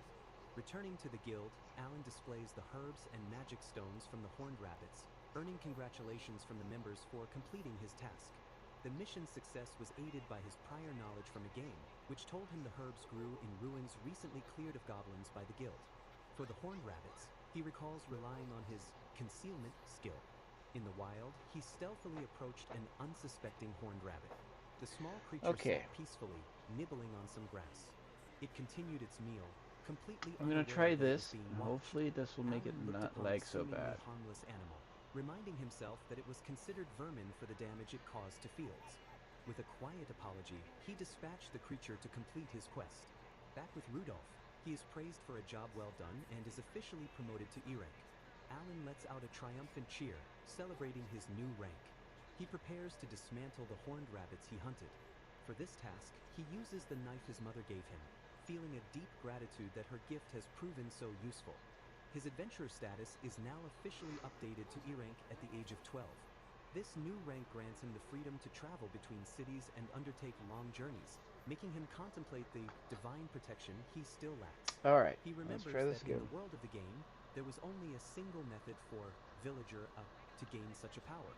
The key is the Book of the Wind God, an item found in the distant valley of the Flying Dragon. What are you doing? A journey of 1 week by carriage from Get the off the capital table. city. Get off the This table. specific divine protection You know better. Kofi Streambot visit Kaito Destiny's KO5 page at URL. You guys keep on coming onto the table when it's supposed to be for dishes. A novice adventurer just starting his journey. A woman is admonished that her attempts at persuasion are useless, as there was a reason for what had to be done. A man yells for someone named Amy to get back as a dark, monstrous creature looms over her with its jaw open.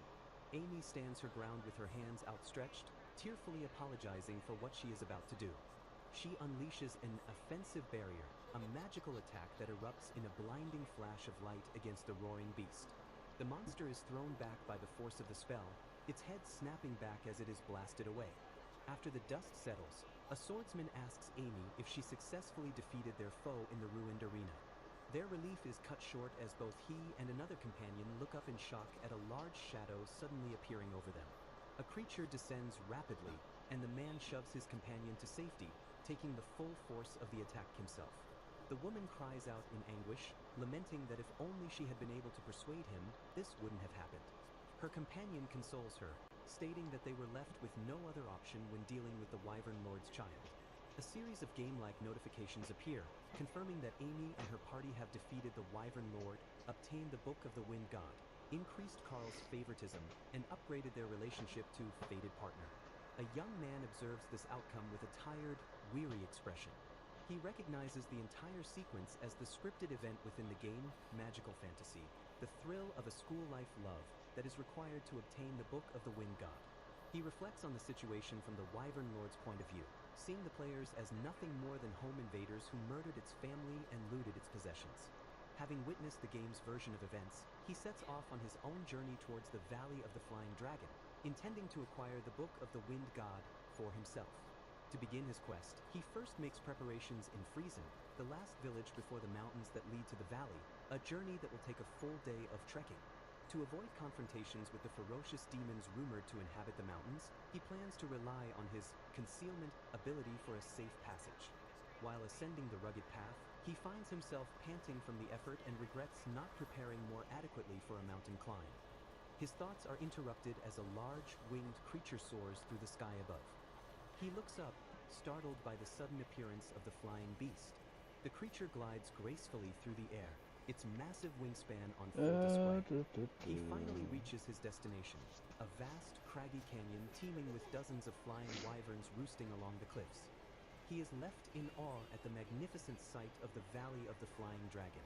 His knowledge of the world reminds him that wyverns are a lesser subspecies of dragon, primarily differing in their inability to breathe fire or produce a true dragon's roar. Shaking off his amazement, he realizes he must find a suitable spot to make camp before the sun sets. He finds a location and activates his alchemy skill, causing a perfectly square pit to form in the ground before him. He considers the utility of alchemy, a crafting skill primarily used in the game to create and enhance weapons, armor, and potions with magic stones.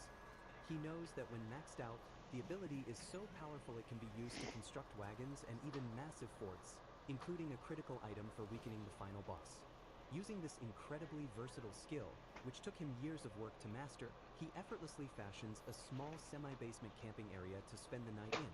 He sits quietly in his shelter, a knife held firmly in his hand as darkness falls. With his camp secure and a fire lit, he wishes himself a good night under the starry sky. The next morning, he peers out from his subterranean shelter at the dawn. Pokemon community game. A wild clay doll appears. Catch it using Poke Catch. Winners revealed in 90s.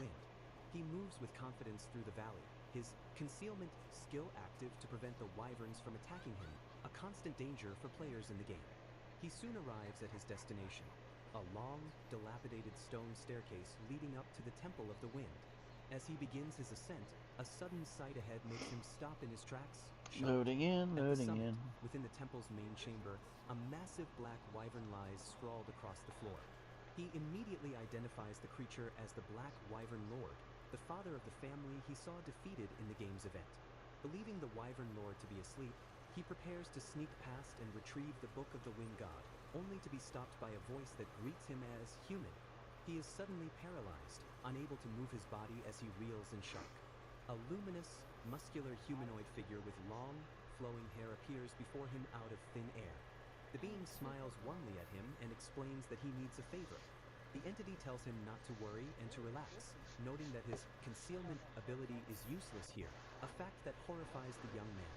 The figure warns him that he will not get the item he desires if he chooses to flee. The being then holds up a glowing object, confirming it knows the young man is here for the Book of the Wind God.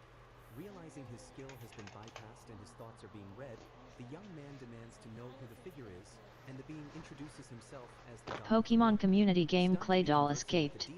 No one caught it. Asks what a god could possibly want from him. The god of the wind gestures to the sleeping Wyvern Lord, stating that their first order of business is to wake the lazy creature.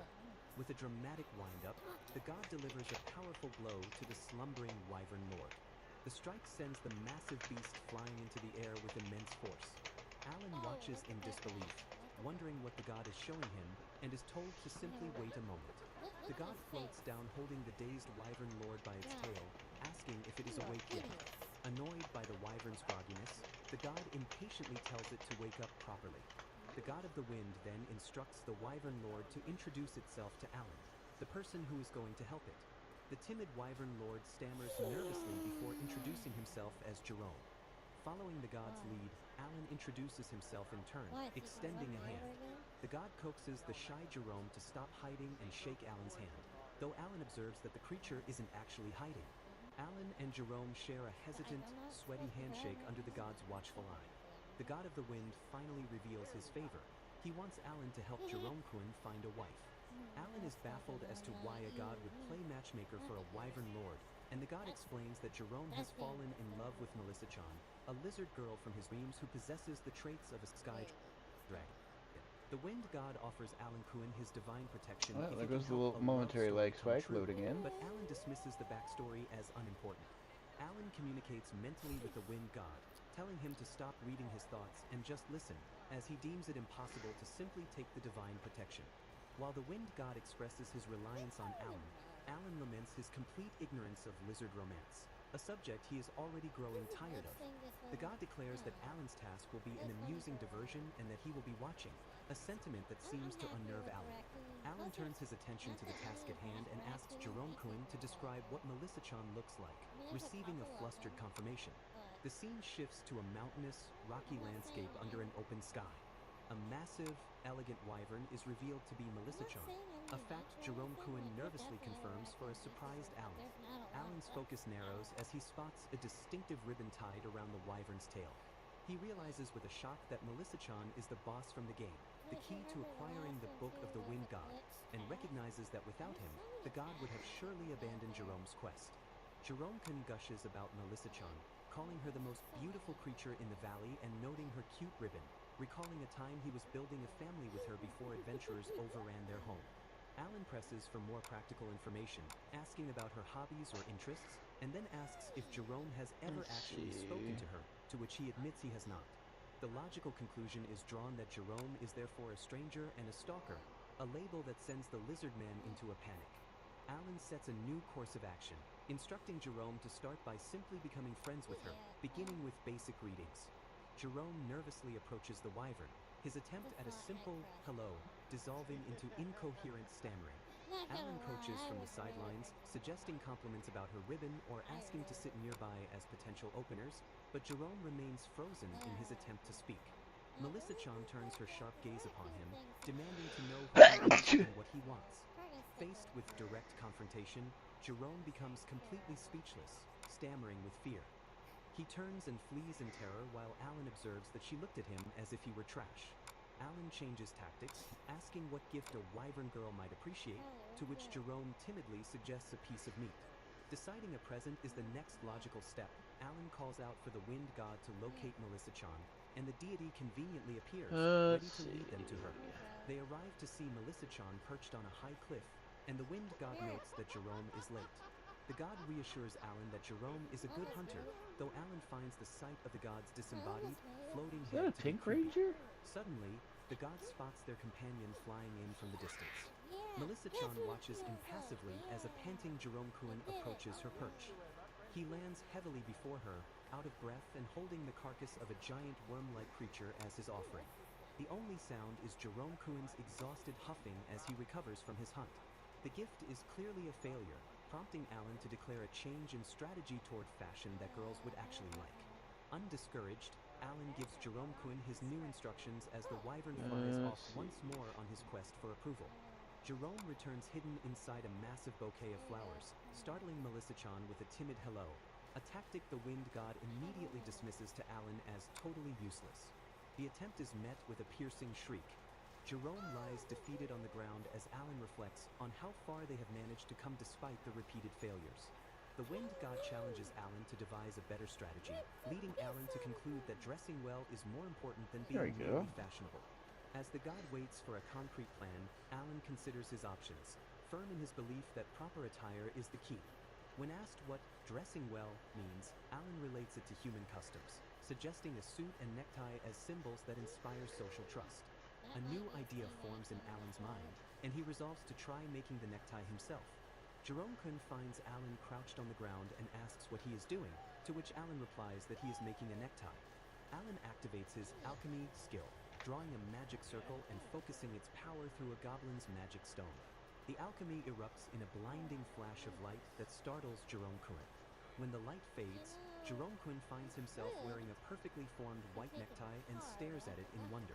The god admits the result is quite good, and Jerome thanks Alan, who slumps over, exhausted from the realization of how tiring proper alchemy can be. Overjoyed, Jerome-kun grabs Alan in a crushing hug, insisting they must show Melissa-chan immediately. Alan screams in pain from the force of the excited wyvern's grip. The scene cuts to Melissa-chan, who appears to be cornered and intimidated by a group of other wyverns.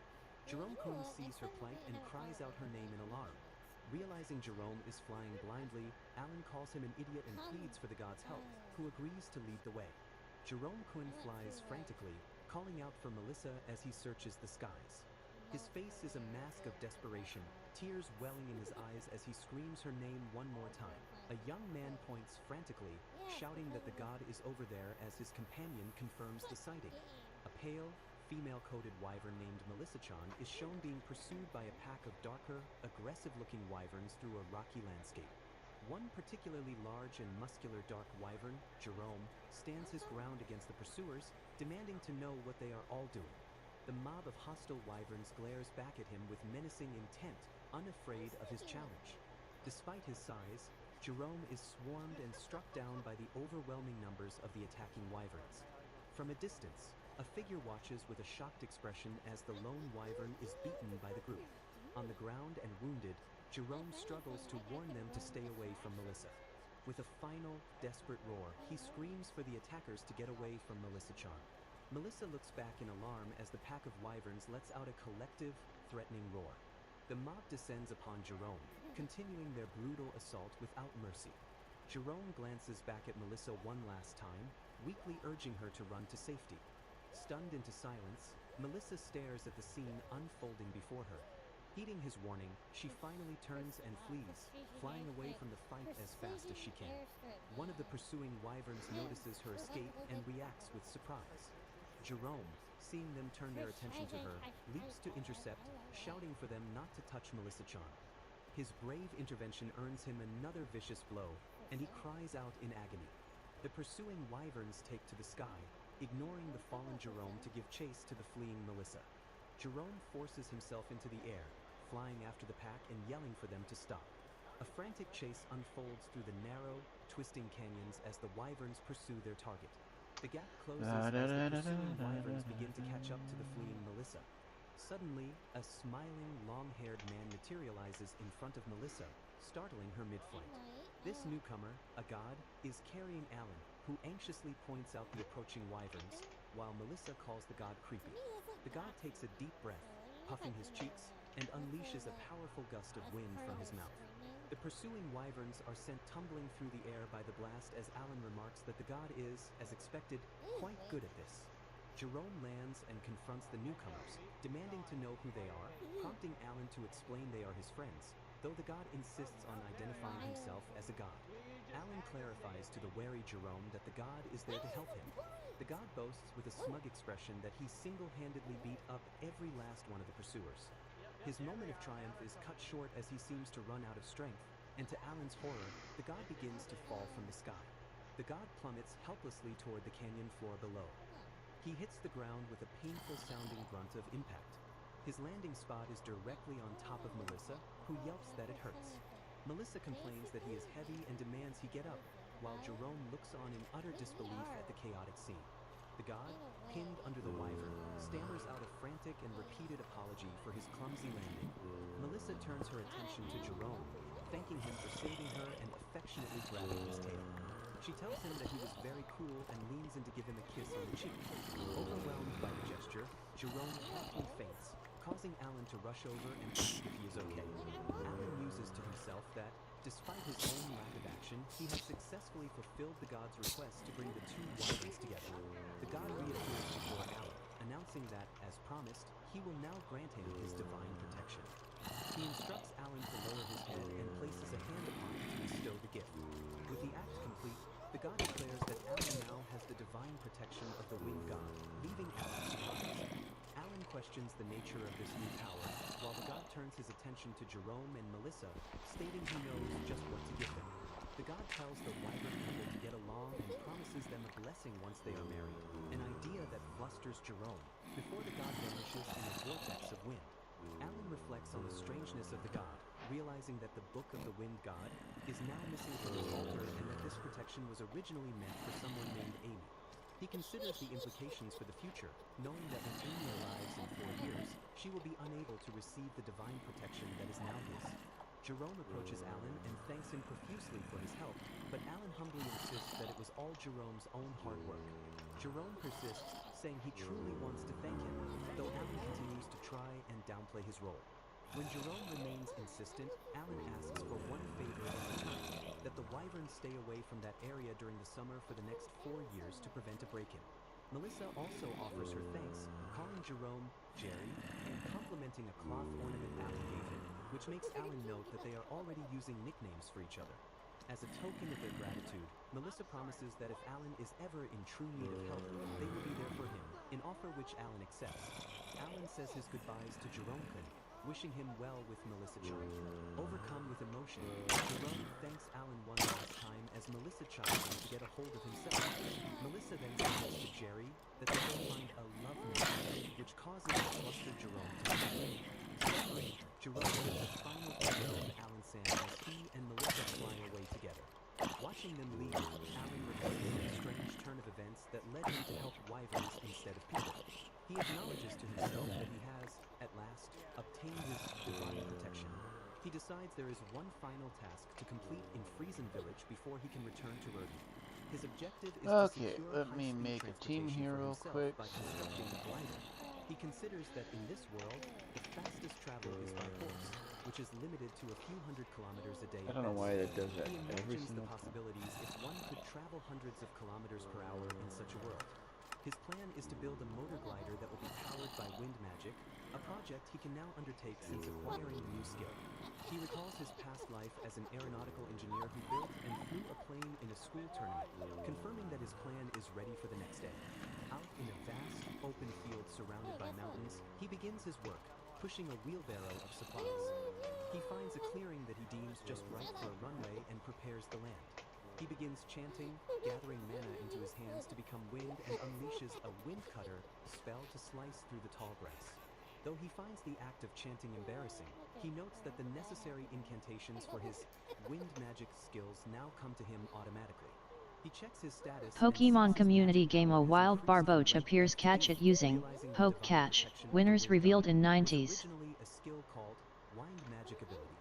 He mentally thanks the creepy god for the wind magic, which is useful for both clearing grass now and flying his glider later. With the runway preparation finished, he turns his attention to preparing the glider for its training flight. He reflects on how powerful his alchemy skill is, as he used it to create both the glider's design and the runway by placing drawings into a magic circle. For the smelting materials, he uses charcoal along with the bones, skins, and magic stones gifted to him from the wyverns that Jerome had defeated. With the materials laid out on the magic circle, he places his hand forward and activates the smelting process. A bright light and powerful energy erupts from the magic circle as the alchemy takes effect. He looks upon the result, declaring the creation a great success. Standing next to the completed glider, he notes that the runway is finished and the weather is good, making it a perfect time for a test run. He secures himself with the seatbelt and prepares to infuse magic into the right handle to activate the wind magic engine, which is powered by a wyvern's magic stone. He checks the controls, confirming that the left handle operates the elevator and rudder and that the operation feels smooth. He starts the engine by chanting, calling for mana, the root of all things, to gather and become wind.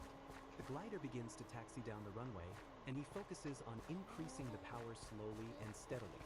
Pokemon community game Barboach escaped. No one caught it. He finds it difficult to adjust the output and briefly considers stopping, but quickly decides against it. Determined to succeed, he pushes onward, calling out the flight speeds V1 and VR as he prepares for takeoff.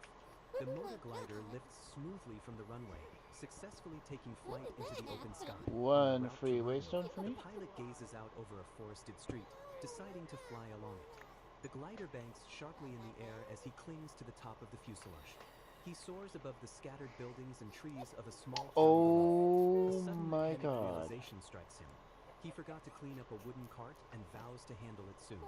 The exhilaration of flight feels wonderful, reminding him that he has not flown since his university days in a previous life. An exclamation mark appears in a speech bubble as his attention is suddenly captured by something unseen.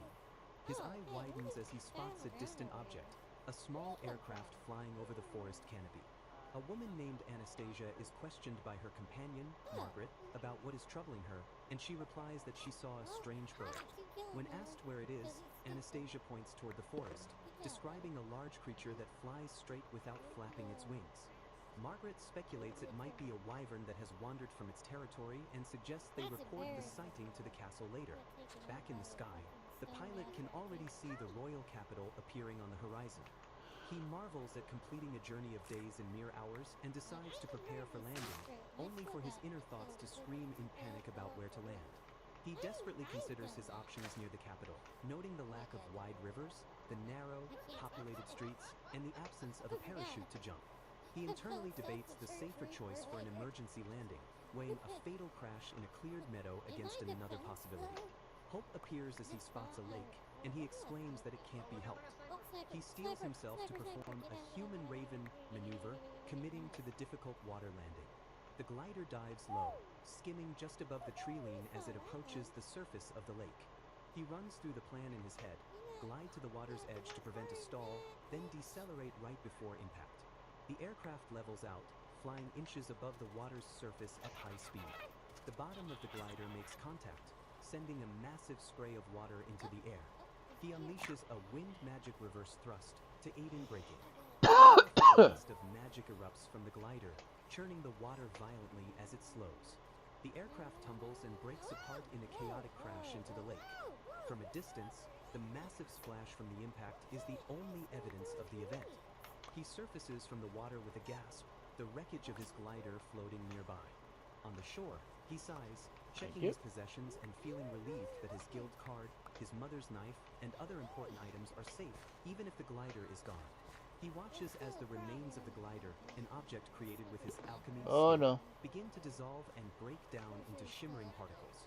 He laments the failure, having lost two precious She don't want to be nice. magic She wants to stones hit me and with her other rare club. wyvern parts in one flight that was successful but ultimately ended in destruction.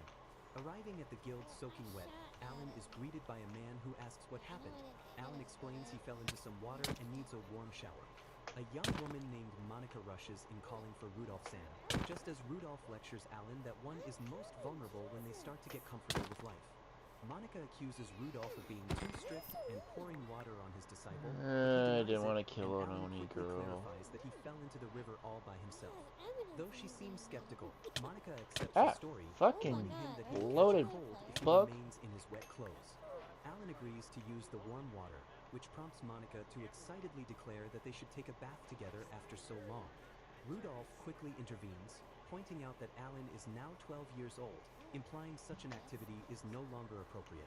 Taking a shower, Alan appreciates the magically powered fixtures available in this world, despite their expensive cost.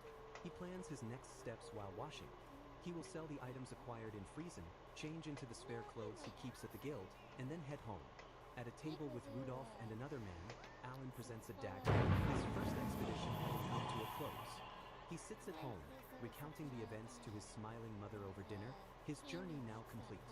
Later that night, he lies in bed, the word, but, hanging in the air, suggesting unresolved thoughts. His mind is active, recognizing that he has a lot to reflect on from his recent experiences. While sitting on a city bridge, he thinks back on the return from Friesen to Rurden and concludes that, frankly, he failed as an engineer. He lists his critical errors: an unscheduled takeoff without a pre-established landing site or a parachute, leading directly to the emergency landing on the lake. He reasons that his adult self from his previous life would never have been so foolish, concluding his thought process has regressed to that of a child. He accepts that having a child's brain in a child's body means he must consciously remind himself to be more cautious from this point forward. Still, he reflects that the experience yielded some valuable discoveries about gliders. The basic design was sound, but the maneuvering was flawed. The core issue, he understands, is that magic control is a single-task operation. A technical diagram of the glider shows its three main control systems: the elevating rudder, the directional rudder, and the wind magic engine, which cannot be operated simultaneously, a major limitation. Back at his desk, he sketches and plans, deciding that what he truly desires is an airplane capable of vertical takeoff and landing, a VTOL, which wouldn't require a runway. He knows that building a VTOL is currently impossible. Wisebot 2 viewers, alarm clock 1 hour 43 minutes and 50 seconds. A feat that calls for a cheat item. The solution presents itself in his mind: the scroll of multiple chanting, an almighty item whose powerful purpose is clear from its name alone. Though acquiring the scroll will be a troublesome task, he resolves to manage it and begins to prepare for the challenge ahead. He activates his power with a shout of "Smelt!" A ring of magical energy swirls around him as he puts his plan into action. A newly constructed glider, sleek and improved, now rests on the ground before him. Dressed in full pilot attire, he confirms this is an upgraded version of his first model, though it is not yet the VTOL he dreams of. This is a special plane, one that has been customized specifically for the mission he is about to undertake. The aircraft sits ready on a cleared patch of ground, poised for takeoff. His gloved hand pushes a lever, and the glider's wheels begin to roll forward. The plane gains speed as it races across the makeshift runway. Its wheels lift gracefully from the ground as it becomes airborne. The improved glider soars through the sky, its mission underway. The pilot's face is a mask of intense focus as he pilots the craft. He muses on the two crucial principles he must master when creating things using his alchemy skill. The first principle is the accuracy of the blueprints. The precision of his mental image directly impacts the finished product's quality and the amount of magic power needed. He recalls how in the game, the protagonist Amy could create a high-performance carriage from a vague, fluffy image using a greater force of magic. However, she could only do this due to her immense, protagonist-level magical power. He lacks such power and thus requires meticulously detailed blueprints to compensate. The second principle is the necessity of preparing a sufficient amount of raw materials, as doing so can reduce the required magic power from a heavenly amount to an earthly one. On a positive note, he reflects on some pleasant discoveries he has made, including the realization that he floating can ship substitute some there. materials for others with similar properties. This Not allows him to seeing cut many down on structures costs, over for here. instance by using one wyvern's wing and 3 bat wings instead of just a rare and expensive wyvern wing, because thrift is always important. As he flies, his destination comes into view, the unmistakable Tower of the Sage. From the cockpit of his glider, a pilot looks toward the sky and the clouds, remarking on the unbelievable height of the Sage's tower which pierces the heavens. On the wing of his aircraft, he steers it closer to the colossal structure, dwarfed by its sheer scale as it rises from the dense forest Alright. below. He Holy estimates its shit, I got size, the zoomies. guessing it must be at least 300 floors, possibly reaching a height of 1,000 or even 1,500 meters. The view from the tower's peak reveals a world above the clouds, a vast, unbroken white sea stretching to the horizon. His aircraft soars through the upper atmosphere, approaching the very top of the tower which juts out from the cloud layer. He calculates his position based on the straightest clouds around him, concluding he is at an altitude of about 2,000 meters above the ground. Approaching the tower, he notes with satisfaction that there is no interference, confirming that his infiltration plan is proceeding as expected. With his objective, the top floor, now in sight, he prepares to enact the next phase of his mission at this great altitude. With a firm grip, he pulls a lever, beginning the process of dismantling the wind magic engine that powers his craft. He then leaps from the cockpit, shouting his intent to withdraw as he plummets into the open air. The pilotless glider, now deprived of its power source, dives directly toward the side of the tower. As he falls, the pilot begins a magical incantation, commanding mana, the root of all things, to gather into his hands. He finishes the spell, shaping the collected mana to become the wind Ko-fi itself. Streambot Just visit as the Kaito glider Destiny's nears its KO5 target, page he at deploys his URL. parachute with a sharp toe. We did her. The parachute snaps open, slowing his descent at the precise moment the glider is about to make impact. The aircraft smashes into the tower, erupting in a violent explosion that tears a gaping hole in the structure's side. Guided by his parachute, he glides directly toward the breach he just created in the tower wall. Once he is close enough, he issues a command for his gear to revert to its storage state. Now hanging by a rope against the tower's exterior, high above the clouds, he pants with a mix of exhaustion and fear, acknowledging how scary the maneuver was. Safely inside the tower amidst the flaming wreckage of his glider, he catches his breath and declares that it all went according to plan. He confirms the success of Operation Glider Missile, having successfully broken into the top floor of the Sage's tower. By infiltrating from the top, he bypassed all the obstacles, traps, monsters, and bosses that he would have been forced to confront if he had ascended from the bottom. As he saw within the tower. Opening the chest, he discovers the item he came for, the thick scroll of multi-chanting. Without hesitation, he unfurls the scroll on the stone floor, immediately acquiring its power. A notification confirms he has learned the multi-chanting skill, bringing him one step closer to his goal of obtaining all the skills he wants. He suddenly notices the hole in the tower wall beginning to seal itself, a product of the tower's self-repair function, and realizes he must escape quickly. His only way out is to parachute from this incredible height all the way down to the ground in one go. As he descends, he reflects on the terrifying but successful acquisition of the multi-chanting skill. The narrative shifts to an old story about a kind sage who wandered the land, able to cast all magic spells without the need for chanting. This sage eventually perished after getting lost in the Forest of Illusion, and it is said his soul became the chantless No, scroll, no, no, I didn't waiting mean for to do someone that. carry I didn't on mean his to do will that. I'm help sorry. people. I tried to pick The up the protagonist, torch. Alan, identifies this chantless scroll as his final required item, which is located in the elf's hiding place near the entrance to the Forest of Illusion. He considers his current flight a simple recovery operation and a test for his VTOL aircraft, as the in-game events involving the elves are not supposed to occur for some time. While flying, he realizes he is lost, as his guild-thought map is hopelessly outdated and the dense forest canopy obscures any reliable landmarks from the sky, meaning he is not above Rinzia village as he planned. Lost in the sky before even reaching the Forest of Illusion, he grows anxious as the sun begins to set. He knows this area is home to strong demons and resolves not to take unnecessary risks, especially since his surprise attack skill, Concealment, has a limited number of uses. If he doesn't find the village and land soon, he will be forced to camp out in a dangerous zone overnight. Just as the sun dips below the horizon, he finally spots his destination, Rinzia village. He is relieved to see a designated drop-off point just outside the village, which will make his descent much easier. He prepares his VTOL aircraft for landing by activating its vertical engine. The aircraft's engines pivot downwards, shifting its thrust for a controlled vertical descent toward the landing area. He also activates the altitude control engines on both wings to ensure a stable landing. The aircraft touches down gently on the ground. Stepping out of the cockpit into the darkened woods, Alan sighs with exhaustion. The flight and landing have left him completely drained of energy. He understands his fatigue is immense because landing the VTOL required using 4 magic spells simultaneously, quadrupling the magic power. Pokemon Community Game A Wild Seaviper appears catch it using Poke Catch. Winners revealed in 90s. Ow, ow, ow, ow, I don't want to die. A squad of elven warriors with spears at the ready. Alan freezes, his face beaded with sweat as he takes in the tense situation. The The scene shifts to the interior of a traditional elven building, late at night. Now bound Oh, and forced to she's kneel, gonna bitch with Alan is interrogated by me. an elf who asks if he is human. He confirms his identity and gives his name. The elf leader then asks what business a human like him has in their village. Alan claims he simply got lost on his way to another human village, but an aggressive guard accuses him of lying. The leader informs him that their village is protected by the power of spirits. She presses him for an answer on how he managed to enter the forest, a feat that should be impossible for humans and demons. Alan explains he bypassed the forest barrier by flying in from the sky with his strange vehicle.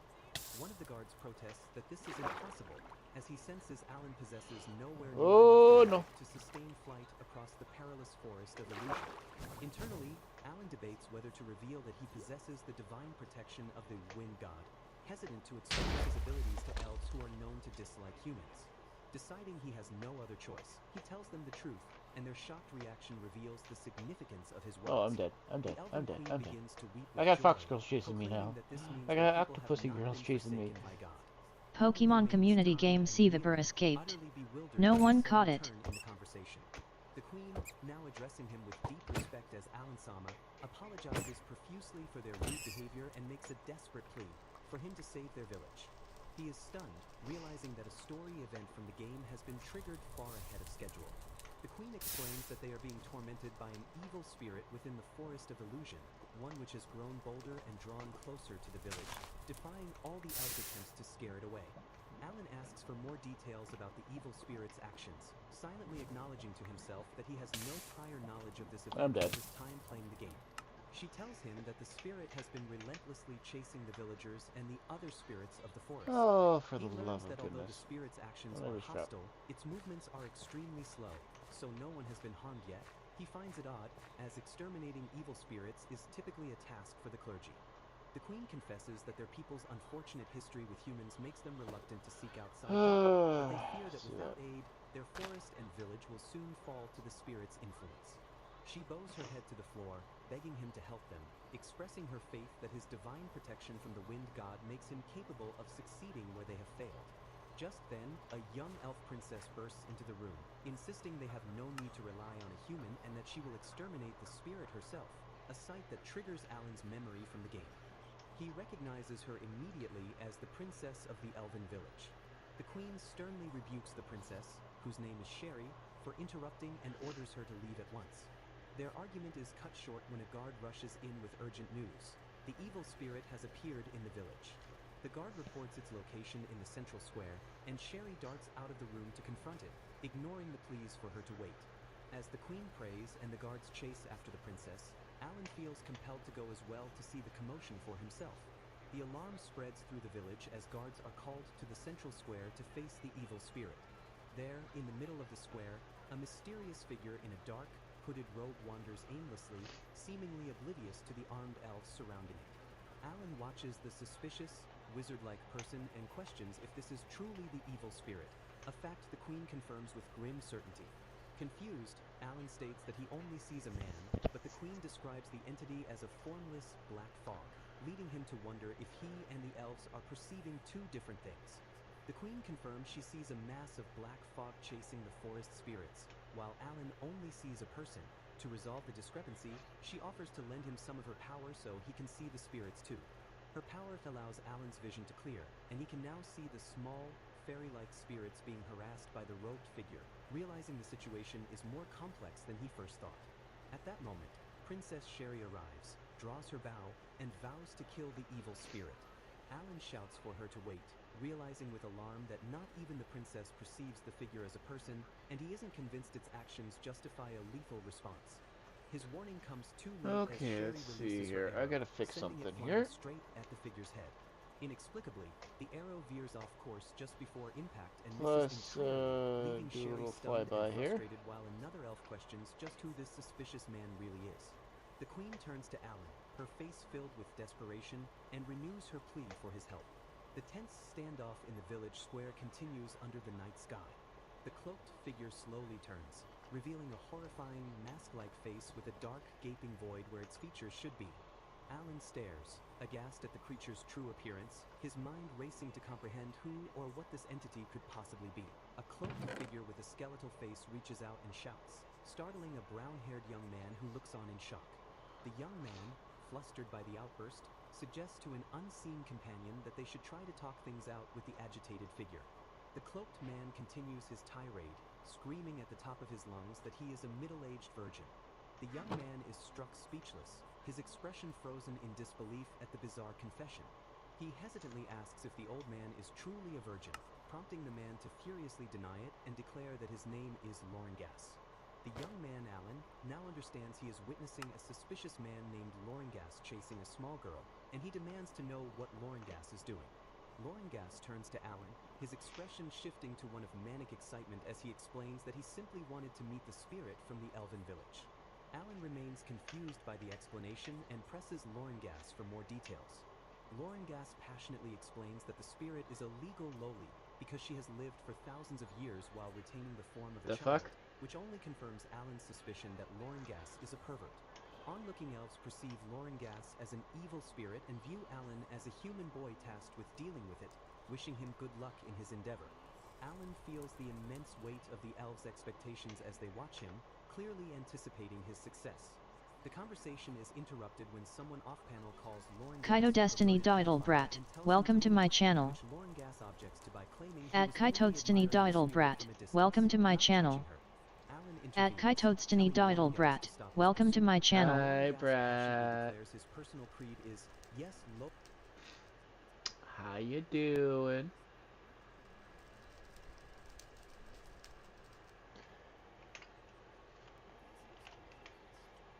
Let me give you a shout out so you can Kaito get that Destiny, love and support. so too Diddle Brat. Stream Elements look it's Diddle Brat, they were playing Dungeons and Dragons. Go check them out and give them some fluffy cheers and support. Diddle Brat at URL. Damn! Damn! God damn! Okay, shit. Oh. Damn! God damn! What?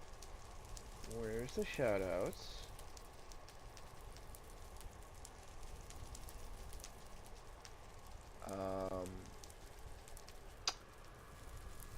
Okay, why?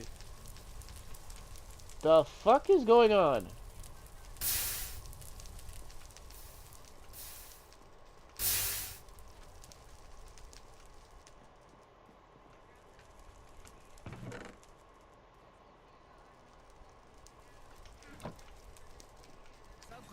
Can get any footlong for just $6.99. Every irresistible sub is packed with tons of crispy, crunchy veggies, and you can plus it up with even more fresh food. Oh, that explains why. Irresistible signature sauces, and check out all the fresh sliced meats they're packing into every sub, like the footlong BMT with a whopping 54 grams of protein. And now buy any footlong in the app for just $6.99. Great bread, great meats, great sauce, great deal. Use this code in the app to get your $6.99 footlong today. Subway, eat fresh, feel good.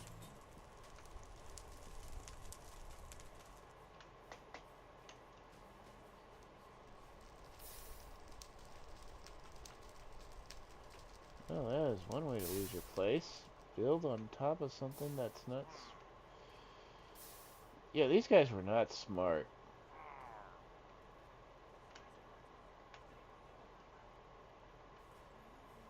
Do I have space? Yes, I do. Okay.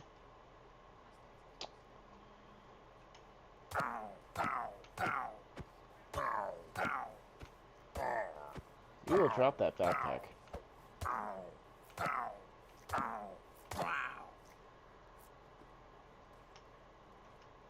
You did not drop the backpack.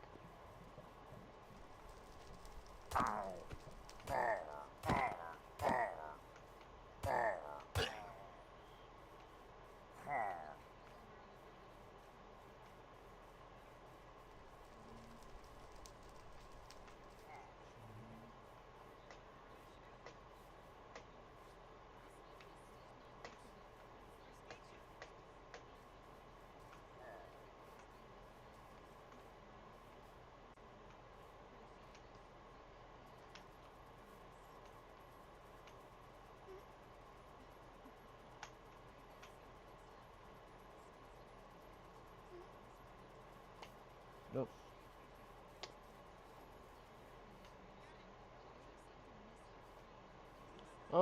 Alrighty.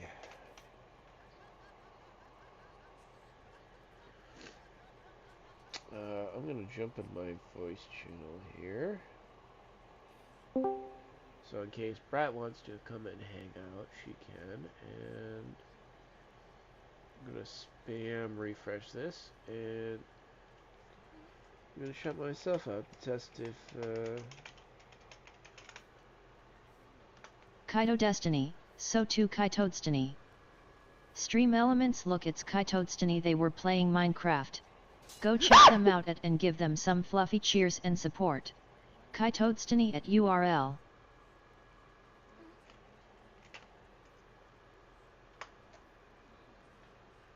why is this not working?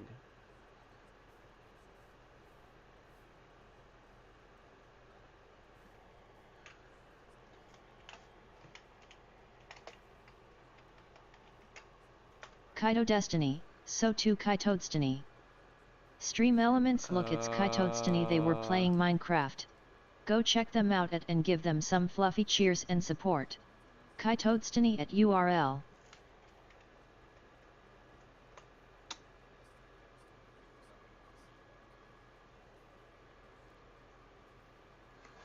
Well, let's see about relogging in with Twitch.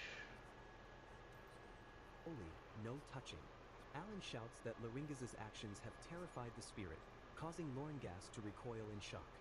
Loringas clutches his head in anguish, horrified by the realization that his presence is In order scaring to away the very use spirits the he reveres. advertising feature, you He need to laments his create. failure to be a proper gentleman, and Alan bluntly points out that this is happening within the village of elves. Alan tells Loringas to leave, but Loringas protests that he must enter the village. Alan correctly guesses that Loringas is seeking an elixir and learns that Loringas needs to meet the Queen of the Elves to acquire the final ingredients. Just then, the elegant Queen of the Elves appears, and Loringas immediately begins thanking her profusely while a frustrated Alan tries to get a word in.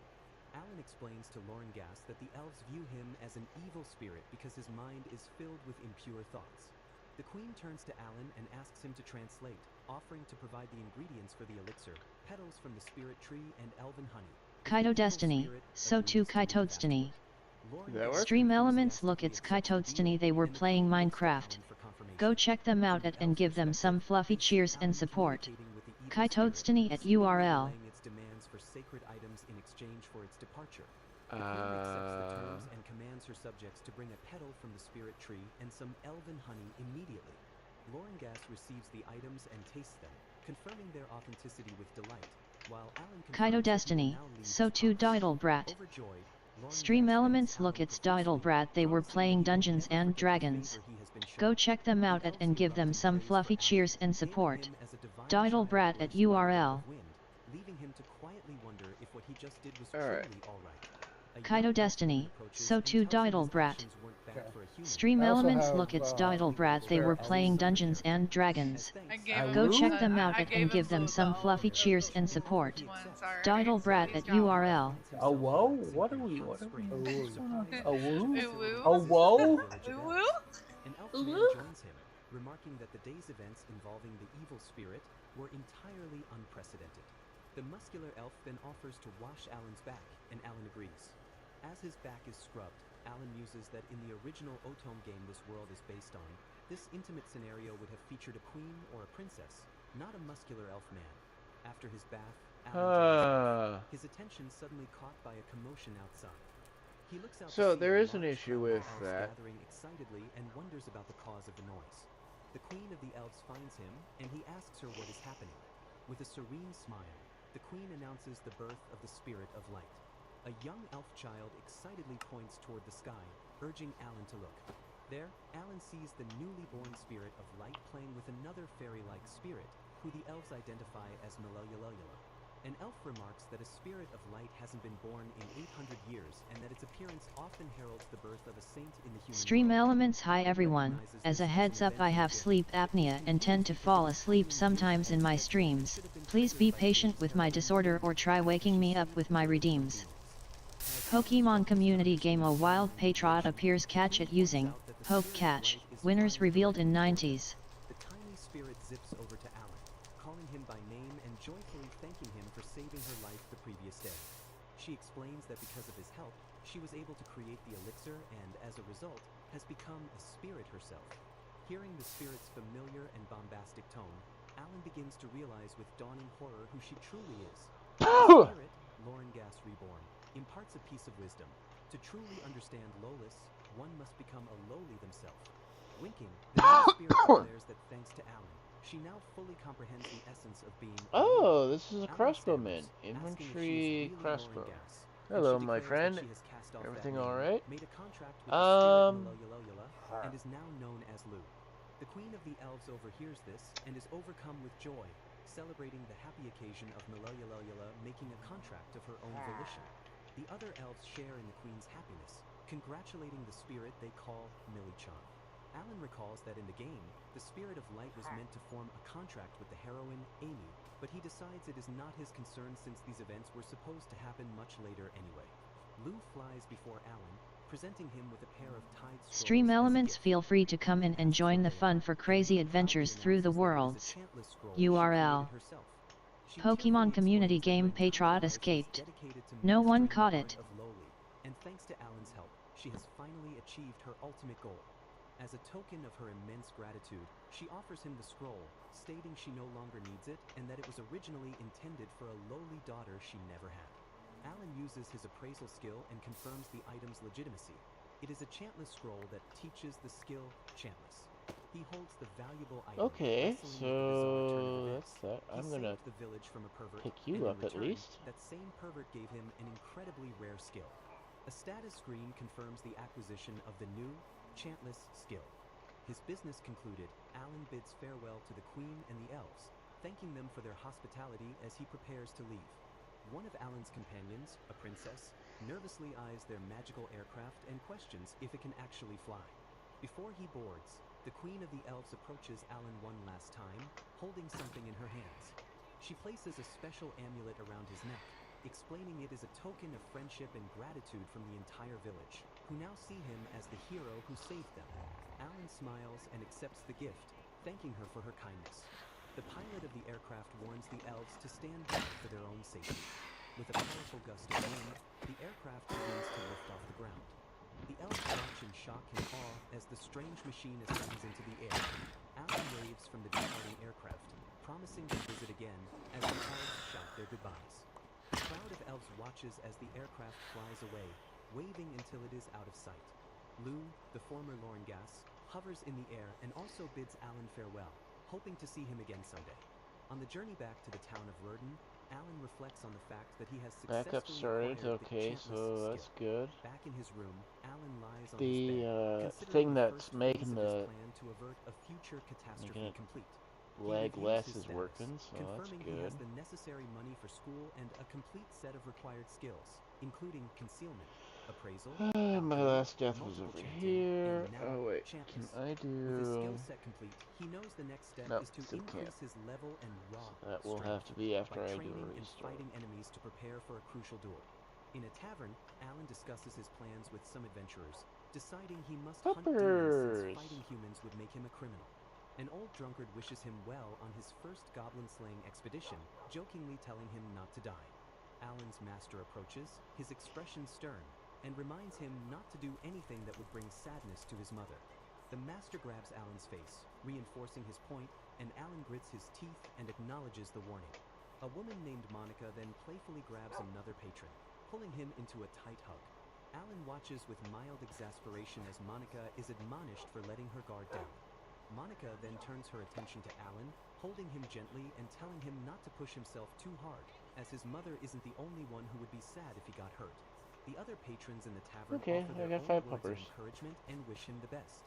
Alan recalls telling his mother about the dangerous goblin extermination quest and that he would be away from home for a while. His mother responded not with words, but with a gentle embrace that was a stark contrast to Monica's powerful hug. Lost in the memory of his mother's embrace, Alan hardens his resolve, vowing that he will protect her from the dark future the scenario has in store. A cloaked figure presents a small pot, describing it as a nice item of elven honey and asking for an opinion.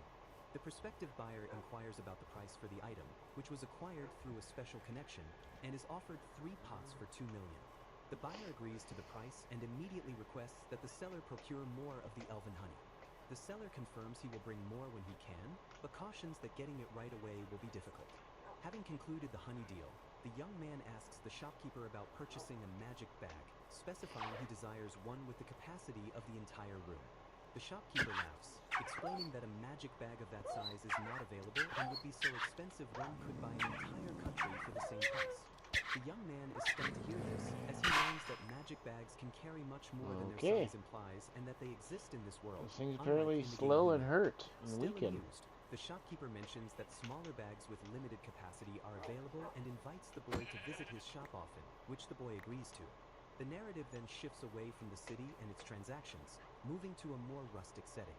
The adventurer arrives in the village of Struzen, having been commissioned to exterminate goblins in order to raise his level. He meets the village chief, who seems pleased to see him and explains that no adventurers have come to help for the past 6 months.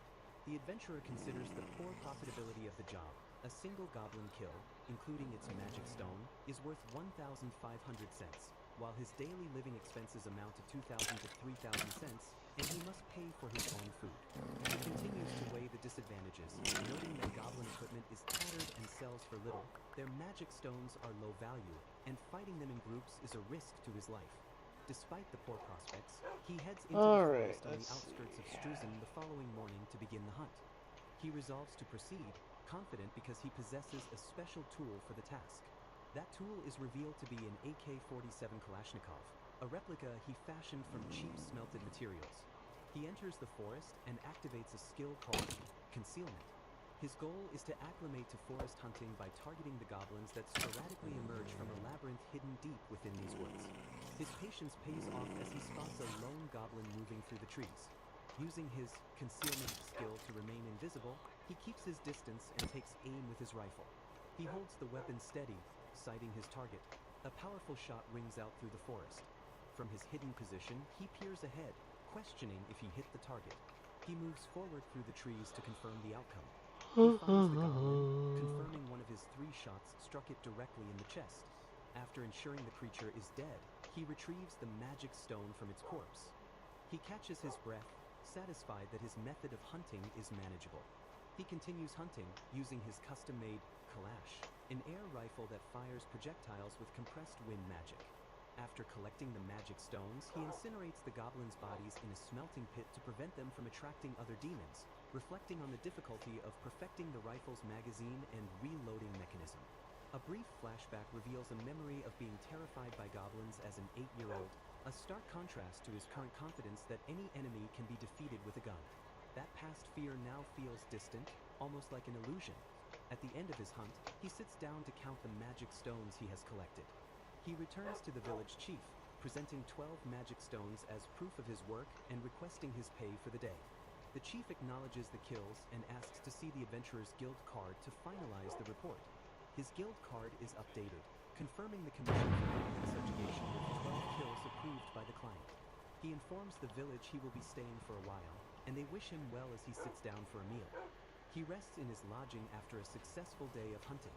After some time has passed, the village chief sees him preparing to leave and asks if he is now heading into the labyrinth itself. Having hunted in the forest for a week without finding any more goblins, he decides it is time to enter their source. He arrives at a large stone archway, the entrance to what is known as the Goblin's Labyrinth. He recalls that this labyrinth was the game's first major event, a place designed to spawn goblins for players to hunt and raise their level, though entering it was never a requirement. Deep inside the labyrinth, where demons constantly spawn, lies a core protected by powerful bosses, and it is rumored that destroying this core will destroy the labyrinth itself. He considers that since demons are both a resource and a threat, completely destroying their source might not be necessary. He ventures inside, illuminating the dark passages with an imitation magic lantern that costs him 400,000 cents, a device that runs on mana and emits no heat or smoke. The labyrinth is not overly crowded, but goblin encounters are frequent enough for leveling up, and he quickly spots 2 of them ahead. The pair of goblins patrol the stone corridor, unaware of the approaching hunter. He considers how the scene must appear to the goblins, just a strange, disembodied light floating in the darkness. His concealment skill hides him, but not the lantern's light, which inevitably draws the attention of nearby monsters. He fires, instantly killing 1 goblin and leaving its companions stunned and confused. Before Before the second goblin can react, it too is gunned down. Luring enemies with his light like a football fish, he worries the sound from his kalash will attract more attention, wishing he could set up a proper ambush. Remembering that this labyrinth holds no special treasures, he decides to speed run directly to the boss, relying on his perfect memory of the layout. He quickly descends to the 5th basement floor, the lowest level, where the bosses protect the labyrinth's core. Preparing for the final encounter, he swaps his stealth-oriented bullets for power-oriented ones, carrying only essential gear. With his weapon reloaded and ready, he prepares himself for the fight ahead. He recalls the enemies waiting for him, 2 formidable hobgoblins and 2 magic-casting goblin mages. But they are not alone. A final, more powerful leader commands them. In the chamber ahead, a massive, armored goblin wielding a great hammer stands among its hobgoblin and mage subordinates. This is the boss of the labyrinth, the Goblin King. His strategy is clear. He must first eliminate the most troublesome threats by unloading all his bullets into the goblin mages. An armored warrior wielding a massive hammer recoils in surprise as 2 cloaked, clawed figures rush forward. A firearm is brought into position. Ko-fi stream bot visit Kaito Destiny's KO5 page at URL. A voice confirms that 2 targets have been successfully eliminated. The armored combatant is taken aback by a sudden magical attack, a smokescreen made of smelted sand obscuring its vision. The protagonist, Alan, reveals his strategy, knowing the sound of his Kalashnikov rifle will break his concealment and allow him to engage the 2 hobgoblins. Alright, Alan steadies his aim, his expression focused as he prepares to fire the rifle. Elsewhere, a powerful hobgoblin in full armor brutally smashes 2 other monsters with its great hammer. The bloody aftermath of the hobgoblin's assault is laid bare on the dungeon floor. A cloaked enemy lets out a final, guttural cry as it is dispatched. The fully armored hobgoblin boss lets out a tremendous roar. Alan opens fire, his bullets sparking off the hobgoblin's thick armor as it swings its hammer in retaliation. Okay, let's see what we got here. Fairies. Oh, they even come with dragon wings or bat wings. Alan dives out of the way as the hammer shatters the stone floor, realizing the creature is far tougher than the version he practiced against in the game. He narrowly evades another strike, a look of alarm on his face. Determined, he pulls out a countermeasure he has prepared, a specially smelted weapon designed for this foe. The armored hobgoblin charges forward, its spiked pauldrons leading the way. Its advance continues, a relentless and menacing force. Alan's weapon strikes the hobgoblin's helmet with a great splash, causing it to reel back in stunned surprise. The hobgoblin clutches at its face, crying out in pain as its hammer slips from its grasp. The thrown concoction splashes across its visor, blinding it completely. Disoriented and unable to see, the monster stumbles, dripping fluid from its helmet. Seizing the opportunity, Alan aims his rifle at the incapacitated enemy. He moves in close, delivering a finishing shot at point-blank range. His plan was a success. He reflects that the blinding water bombs mixed with peppers worked just as they did in the game's strategy. He observes with grim fascination that the monster's incredible life force allows it to keep moving even after being riddled with bullets. Unable to pierce the creature's tough skin with a simple knife, he decides to finish it for good by casting the Wind Cutter spell. After the long battle, Alan sighs, contemplating the tedious chore of collecting the magic stones from the fallen monsters. His task is interrupted as he comes upon a large, glowing black orb embedded in the far wall of the chamber. He immediately recognizes it as the labyrinth's core, the heart of the dungeon that, if destroyed, would cause the entire structure to die. He calmly reaches out a hand toward the strange object. As his fingers touch the surface of the core, he is enveloped in a brilliant white light. He knows exactly what happens when one makes contact with a labyrinth's core. The light fades, revealing he has been instantly teleported to the dungeon's entrance. A smile spreads across his face, realizing that he has successfully conquered the goblin's labyrinth. Returning to town, he is immediately met with shouts of praise for his awesome accomplishment. Inside the guild hall, men gather around him, confirming the incredible news that he conquered the labyrinth, and Alan humbly acknowledges that he somehow managed it.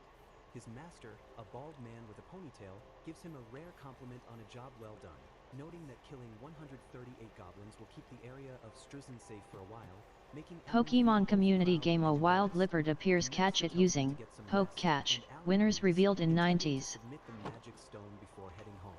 An enthusiastic, dark-skinned woman greets him with a loud welcome, inviting him to jump into her embrace. She screams in frustration when a companion informs her that Alan has already left for home. Walking through the streets, Alan feels a weight lift from his shoulders now that he knows about the Goblin Lord's magic stone. Furnace He mentally backpack. checks his status, noting the new achievement for clearing the Goblin's Labyrinth has been officially recorded. With his level raised and his funds increased, he begins planning his next operation, though he has something else he wants to do first. He decides he will tell his mother his plan as soon as he arrives home. The next day begins. At a tavern table, his master listens to the new plan and reacts with utter shock. Alan, standing beside his mother, cheerfully confirms that he wants them to find a new home. Alan announces his arrival home to his mother, who looks toward him with a surprised expression. With a cry of, "Welcome back," his mother rushes to give him a fierce hug as the chapter title, Bottoms Up, is displayed. She holds his face, anxiously asking if he is okay or if he was hurt, but he reassures her that he's fine after his time in the Goblin Maze and asks how she has been. His mother, with tears welling in her eyes, insists that she is always fine even when he is away, then excitedly exclaims that she has something to tell him. Alan reflects that this simple exchange is an important conversation between parent and child that gives him a warm Pokemon community game Lizard escaped. No one caught it. his mother begins to speak about their neighbor, Martina-san. A brief thought shows Alan's fierce resolve not to allow fate to take his precious mother away from him. His mother misunderstands his intentions, suggesting he can continue living at home and keep the money he earns, questioning why he would need to take care of kids. He explains that as an adventurer, he has to carry a lot of equipment and can't store much of it in their current home, musing that it wouldn't be a waste of money for the family to live apart. He clarifies that while needing a place for supplies is true, his main desire is for his mother to have a better life, and he hopes that she would come and live with him.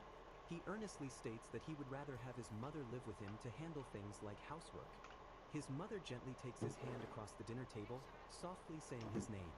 She calls him a fool but says that she understands his intentions, telling him that all she wants is for him to be happy before suggesting they look for a new house together on his day off.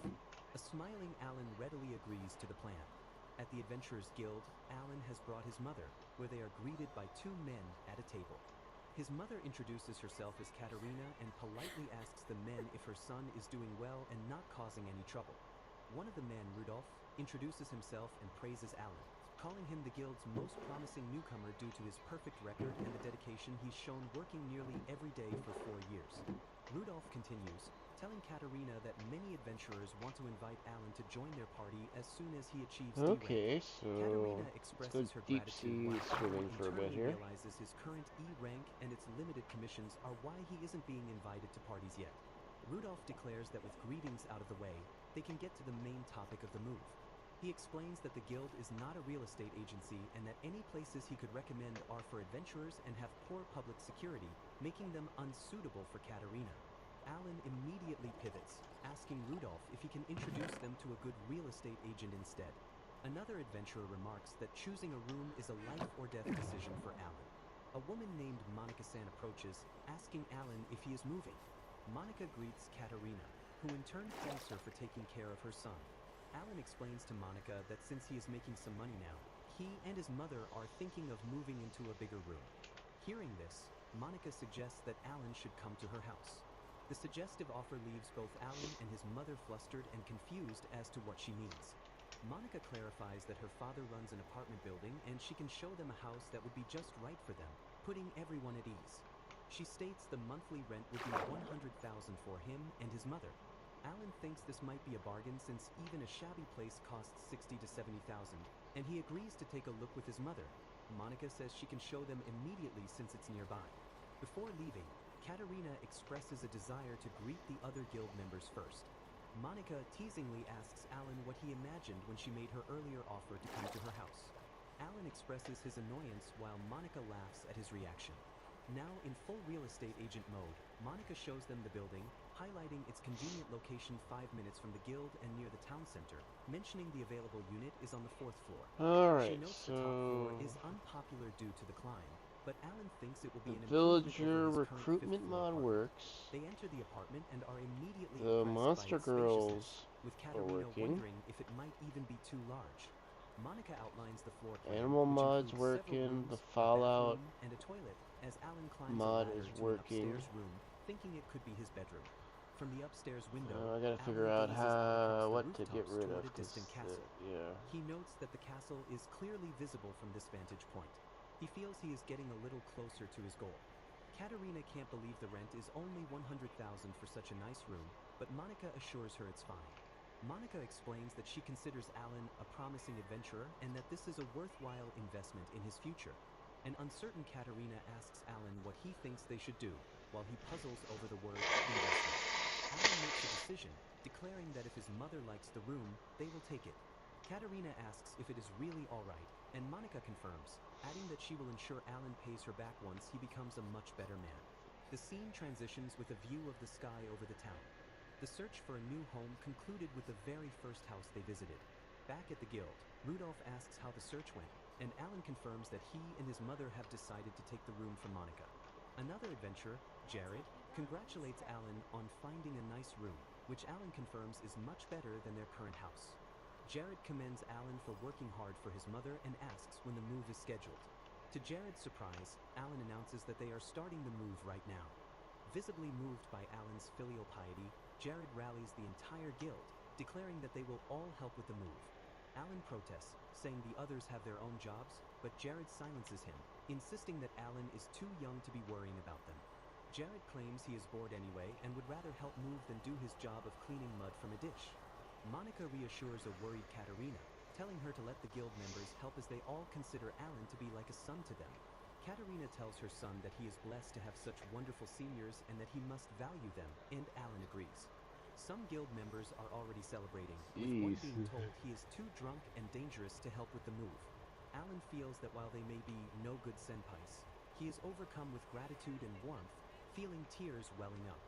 His mother is already openly weeping with joy, saying that they are all good people. The adventurers begin carefully moving furniture out of the This is narrow called confines City of the old Waste. apartment.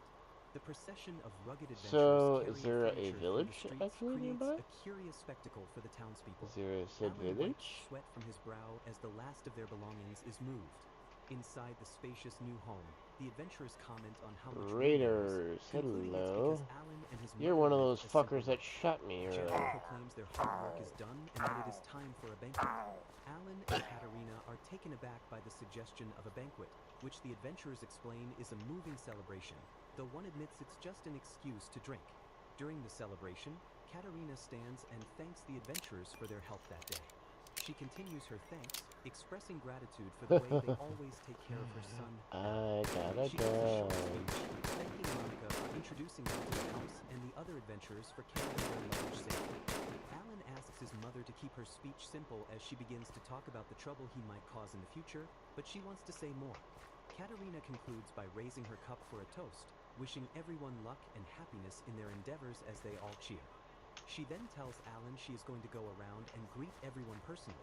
Alan watches his mother, resolving to work harder to improve their lives so they can stay in this house for as long as possible.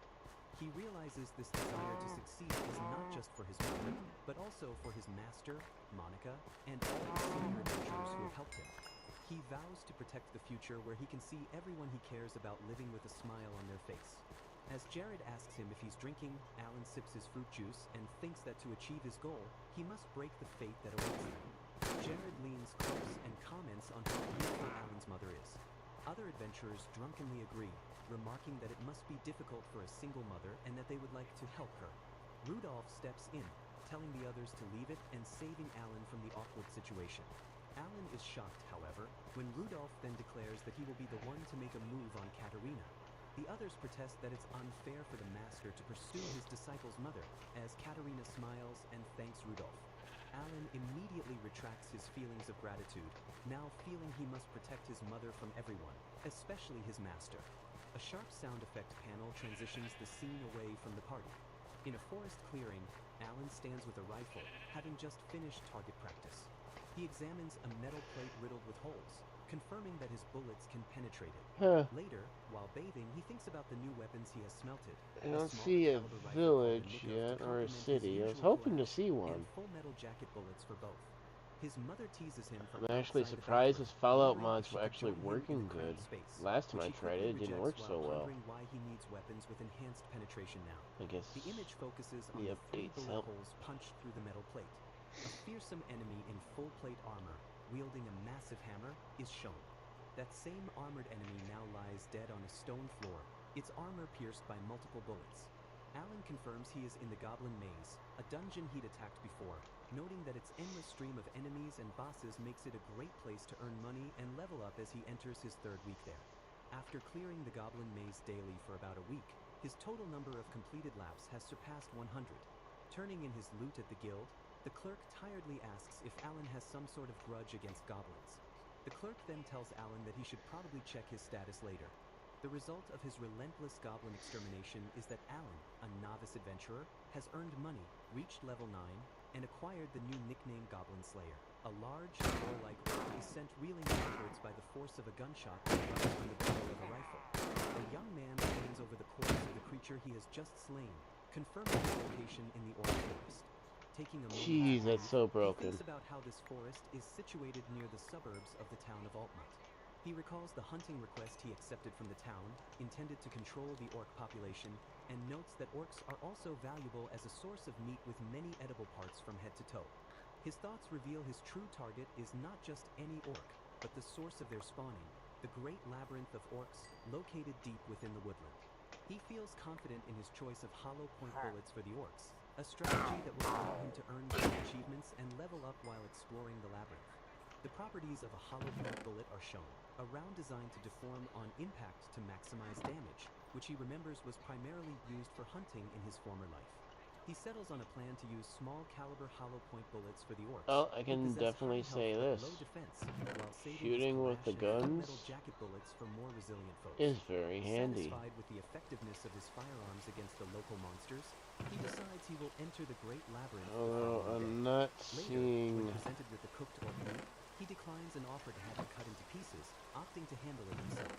He takes his first bite with caution, aware of the risks of eating unknown food in an unfamiliar place, before giving thanks for the meal. The flavor astounds him. He finds the meat chewier than pork but rich with flavor and collagen, especially around the skin and bones. The next day arrives, and as he looks out over the town, he muses that he would love to bring his mother to this place someday. Entering the Great Labyrinth of Orcs, he plans to employ the same strategy he used in the Goblin Labyrinth. Use concealment and smoke screens to bypass lesser enemies and head directly for the boss floor. He efficiently harvests a magic stone from a slain orc, lamenting that he doesn't have enough space in his bag for all the meat, a process he has become quite used to. The knowledge of how delicious the orc meat is makes leaving it behind a challenge as he approaches the final chamber, where the Orc King is flanked by all the previous mid-bosses. Taking up his position, he aims his rifle, ready to execute his strategy of taking out the supporting recovery units as quickly as he can. He opens fire, swiftly eliminating the Orc Mage and Orc Priest while also dealing significant damage to the Orc General. A sudden blur streaks past his face. He is shocked to realize the Orc General has launched a counterattack. The sheer power wielded by the General takes him completely by surprise. He curses the Orc King's recovery ability, knowing he needs to separate them but doubting his ability to take down the high HP King in a direct fight. Despite the setback, he resolves to stick with his established winning strategy. He deploys a smoke screen, cloaking the area in thick smoke to cover his next move. The remaining orcs intelligently adopt a back-to-back formation, anticipating his attempt to attack them from behind. He inwardly acknowledges their cleverness but reveals that he is not going where they expect. He tosses a vial that shatters on the ground, releasing a blinding agent into the air. The chili pepper extract splashes onto one of the orcs, causing it to reel back in pain. The Orc General turns in alarm as its companion is incapacitated. Seizing the opportunity, the hunter eliminates the blinded orc with a clean shot. Now, only the Orc King and the Orc General remain standing. He turns his attention to the imposing Orc King. He is frustrated to see that the King's eyes have already healed from the blinding agent, confirming it will be a difficult opponent. The massive Orc King glares at him, its powerful form ready for battle. The hunter fires his rifle at the beast. To his dismay, the bullets seem to have little effect, and he sees the King's eye glint with resilience as it withstands the attack. Wisebot 4 viewers, plus 2, alarm clock 2 hours 36 minutes and 13 seconds. As he cries out. The King looms over him, seemingly unharmed by his Well, hollow point bullets. seems like A most of the memory stuff's surfaces. working. He recalls hearing that a brown bear's Pokemon community game A Wild Tyrogue appears catch it using Poke Catch, winners revealed in 90s. He quickly activates concealment skill, disappearing from the king's sight. Pulling out a different rifle, he wonders if this new weapon will fare any better. Unsure if the Kalash bullets will work, he knows he must aim for a vital point. He visualizes the orc's anatomy, focusing on critical areas like the throat and heart. He concludes that his best targets are between the eyes or the heart. His first shot at the charging king seems to do nothing at all. He desperately I'm gonna tries switch to aim games for here, the space folks. between the beast's eyes as it closes in. I did what I The wanted orc to king do and continues test its out the unstoppable charge toward him. He mod screams pack in that I've been frustration, working on. unable to get a clear shot at the vital point from such a bad angle. He narrowly dodges the king's attack at the last second. Realizing this will be a long and difficult fight, he prepares for a war of attrition, the worst possible outcome. As he readies his concealment skill again, making a mental note to craft shotgun slugs later, he freezes as he notices something unexpected. The charging orc king has stumbled and fallen to the ground. He initially thinks it hit its head on the wall and knocked itself out. Upon closer inspection, he realizes the orc king is dead, confirming that his earlier shot to the heart had indeed found its mark. It dawns on him that the king performed its final ferocious charge even after receiving a fatal wound to the heart. He can only stare in awe at the creature's incredible tenacity. While his bag space Pokemon community game Tyrogue escaped. No one caught it. To eat it with relish. In front of the labyrinth's exit, he discovers a treasure chest. His appraisal skill identifies the item inside as a bracelet of fertility, leaving him confused as to why such an object would be found in an orc dungeon. He reflects on his first conquest of the great labyrinth of orcs and wonders just what kind of odd game he has found himself in. The scene transitions to a grassy clearing labeled as the Elf Village Airport. Elven children are seen playing happily near a small aircraft resting in the field. Alan thinks about how he visits this elven village regularly to purchase honey and how the villagers graciously helped him maintain this makeshift airport. The airstrip serves multiple purposes for the village, acting as a playground for children and an archery range for adults. He acknowledges that there is one person who objects, just as an elf princess named Sherry appears, complaining about the destruction of the forest to create such a thing. While others try to calm the princess, Alan, who has recently turned 13, silently prays she doesn't actually damage his aircraft. He reviews his recent progress. He has gained the Orc Slayer achievement, his rank has increased to D, and he has reached level 23 by repeatedly clearing the Orc Labyrinth. The Elf Queen greets him as Alan Sama and informs him that his requested honey has been loaded onto his glider. He expresses his gratitude, but she dismisses it, stating that as the savior of their village, he deserves it. He insists on paying her properly, though she tells him she would not mind if he paid nothing at all. He smiles and tells her that his mother greatly enjoys drinking the honey every day. A brief flashback shows his mother's delighted expression as she comments on how smooth the honey makes her skin, before the queen mentions hearing he is leaving for another adventure. When she asks his destination, he tells her he is going to the labyrinth of the Wind Mountain. He mentally compares the difficulty, noting the Orc Labyrinth was rated at level 15, while the Wind Mountain is a much higher level 30. The final boss of that labyrinth is a Blizzard Phoenix, an enemy that he admits would be formidable if he had to fight it under normal circumstances. The queen expresses concern about the danger, but he reassures her that he will not be reckless. He shows her the amulet she gave him, confident in its protective power. She smiles warmly, wishing him the best and expressing her certainty that the amulet will keep him safe. His farewell is interrupted as a tiny figure suddenly slams into his side with an "Urk." A fairy frantically explains that she wishes she could accompany him and help, but she is bound by her contract with someone named Millichan. She says she heard he was embarking on a dangerous adventure and rushed to see him. Alan is internally relieved, thinking to himself that it's a good thing this perverted fairy will not be following him. A young adventurer prepares to enter the labyrinth of the Wind Mountain alone, a challenging feat advertised on a nearby sign at the Zeven Adventurers Guild. At the guild's counter, the receptionist looks at the adventurer with skepticism. The clerk questions the boy's resolve, asking if he is truly sure about his decision, to which the boy simply replies yes.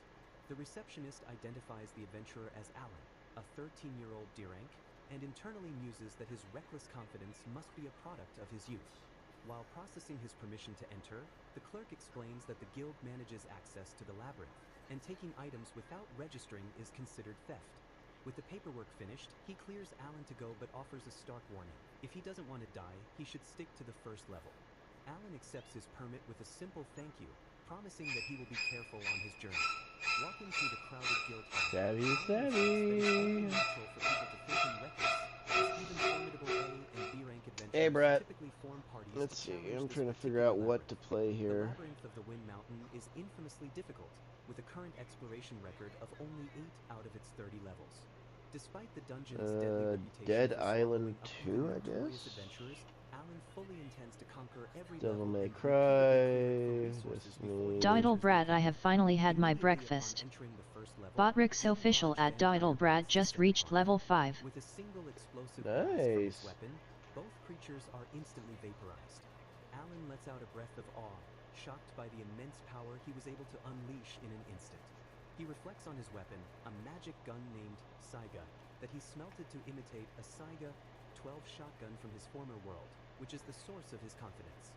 He acknowledges that shotguns are extreme overkill and don't quite fit the image of an Otome game world, but the advantage is undeniable. Another magnificent blast from the Saiga lights up the dark corridor. He clutches his weapon with affection, feeling that as long as he has the Saiga, he needs nothing else, and considers its combat debut a rousing success. He arrives at level 28, a gimmick level composed of floating islets suspended over a dark chasm. He knows that to cross the chasm, one must strike a small, apple-sized target on each islet. Activating a target with wind magic teleports the user to the next islet in the sequence. The gimmick's true challenge is that the teleportation is random, and activating the islets in the wrong order will either send the adventurer back to the labyrinth's entrance or drop them into the darkness below. The task is further complicated by the narrow footing on each islet and the constant threat of aerial enemies, making it nearly impossible without prior knowledge of the solution. Instead of attempting the puzzle directly, Alan decides to take a little detour he knows about. From his game knowledge, he is aware of a hidden entrance on the side of the islet that leads to a secret treasure room, a path that would normally require a rope and hook. Foregoing conventional tools, he uses his cheat skill, Smelt, to charge up power and forge a makeshift staircase down the side of the rock. He enters the hidden room and finds the treasure he was seeking, Substitute Ring. The item's description confirms its power to take the wearer's place upon death, reviving them a single time. Remembering that in the game there were 2 rings, he gratefully takes both for himself and immediately equips one. Now equipped with an insurance policy against the worst-case scenario, he abandons all detours and heads straight for the boss room on the final level, using Smelt once more to prepare. He now stands before the final challenge of the Labyrinth of the Wind Mountain. The last boss reveals itself to be a massive, crystalline bird, the Blizzard Phoenix. The fearsome creature fixes its sharp, predatory eyes upon the intruder. Just as the game predicted, the Blizzard Phoenix attacks the moment the door opens, lunging forward with incredible speed. Alan was prepared for this sudden assault and had already smelted a translucent PC shield to protect himself. A small note clarifies that PC is an abbreviation for polycarbonate, a strong, transparent material. With the initial attack weathered, Alan is confident he can secure victory. He plans to use his go-to-winning strategy, a combination of his concealment skill followed by a surprise attack. He aims his weapon and fires at the massive bird. The Blizzard Phoenix moves with blinding speed, instantly creating distance and dodging the volley, with only the first bullet managing to land a glancing blow. The creature retaliates with a fierce blizzard and a volley of ice arrows, forcing Alan to cower behind his shield. He begins to panic as the intense cold threatens to freeze his shield solid, which would shatter it and leave him exposed. Reacting quickly, he uses Smelt to create a massive boulder to hide behind. The boulder withstands the icy barrage, giving him a moment of reprieve. Safely behind cover, Alan decides to rest and rethink his approach, opting for a long-range battle of attrition using a different rifle to weaken the boss enough for his Saiga to be effective. He initiates his new plan, a lengthy war of outrange hit-and-away tactics, starting with concealment. The battle becomes a chaotic dance of ice magic and bullets as the Phoenix relentlessly attacks his position. A powerful blast sends Alan reeling, but he manages to stay on his feet. He is forced to repeatedly use Smelt to create new boulders for cover as the Phoenix destroys them one by one. He crouches behind a newly formed rock, waiting for the enemy's assault to stop for a moment. The fight devolves into a desperate cycle: attack, use, concealment, create distance, smelt a new boulder, and take refuge from the counterattack. The Phoenix lets out a frustrated screech, unable to land a decisive blow on its nimble opponent. It soars high into the air, circling as it prepares its next move. Alan grits his teeth against the biting cold, realizing he's close to victory as the boss's attack pattern shifts to a desperate, all-directional blizzard. Weakened and bleeding, the Blizzard Phoenix finally loses its ability to fly and begins to plummet from the sky. Alan sees his chance as the creature falls, preparing to move in close and deliver a final headshot. He breaks from his cover and runs towards the falling boss to end the fight. Suddenly, he loses his footing and cries out in alarm as he tumbles to the ground. He looks down in shock to see that the relentless blizzard has frozen the entire floor, and he exclaims in frustration. He can only watch helplessly, yelling, "Stop, stop," as the massive body of the Phoenix crashes down toward him. The creature impacts the ground with tremendous force, shattering the ice around it. Its unmoving body now lies still on the chamber floor.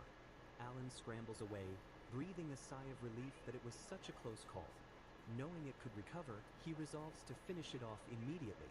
He cautiously approaches the corpse, noting the terrible cold emanating from it, and quickly gets to work extracting the magic stone. As he harvests the materials, he discovers that the creature's beautiful ice feathers do not melt, and he carefully collects them from the wings and tail. With the boss fully dismantled, he turns his attention to the treasure chest, which is surprisingly light. Inside, he finds the Sword of the Sky Knight. The sword's magical properties will evolve A's divine protection to Sky Knight and grant the wielder the wind magic skill. Although the sword is a rare treasure, Alan knows the highlight of the dungeon is the Ko-fi other Streambot item visit Kaito a magic Destiny's stone KO5 synthesizer. page at This URL. device can synthesize Okay, so magic there's stones of that, the there's same that. kind, increasing their size and value. Um, A diagram explains the exchange rate. It takes 2 magic stones of one size to create 1 stone of the next size up. He reviews a price I really chart, don't know what to confirming do. that the market value of magic stones increases exponentially with size, making the synthesizer a tool for immense profit. He decides to keep his conquest of the labyrinth a secret and circle through it repeatedly to earn money and experience. After all, he knows that standing out too much can lead to unforeseen and dangerous complications. A year later, a man calls out to Alan, who is walking through town covered in grime. The man expresses surprise that let's Alan is see. still taking on menial requests like ditch cleaning. Alan explains it's just something he does in his spare time and confirms that he'll be entering high school next year. Now 14 years old and having achieved the rank of D-Adventure, Alan is finally eligible to attend school.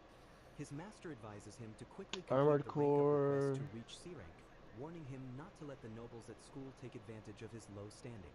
He emphasizes the huge difference in reputation between a C rank I who do can take have guarded Rust. quests I and never a D played rank it who before. cannot, a distinction Alan will need at school.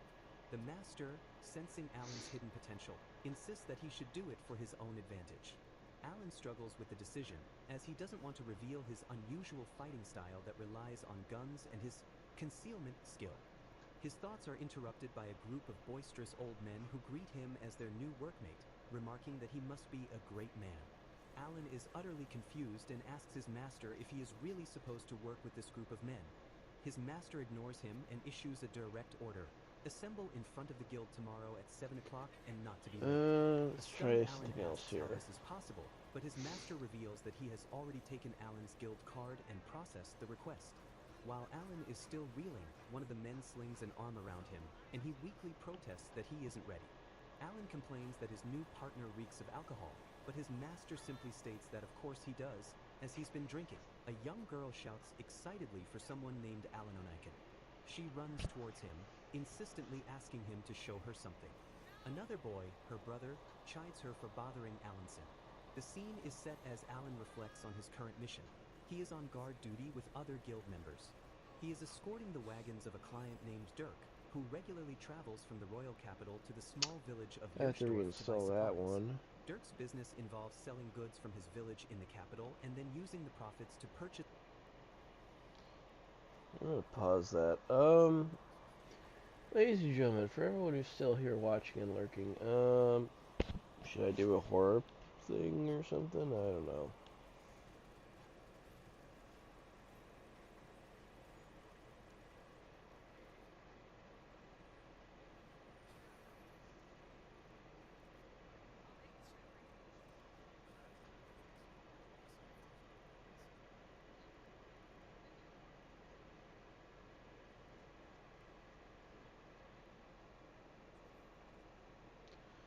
Dark Tide.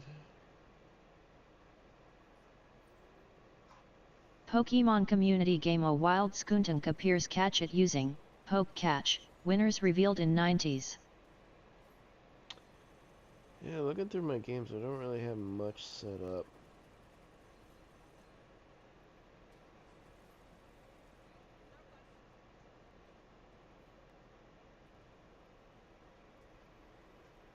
I've been kind of out of it since I haven't streamed for a few days.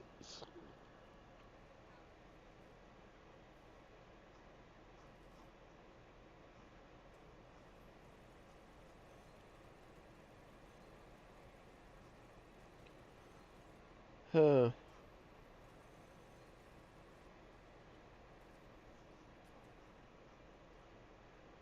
Um...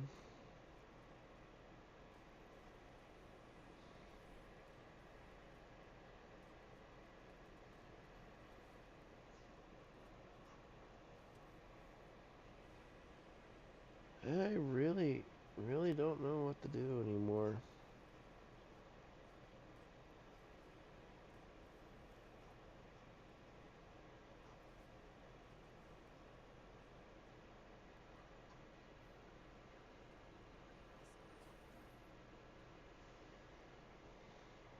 Pokemon community game Skuntank escaped. No one caught it.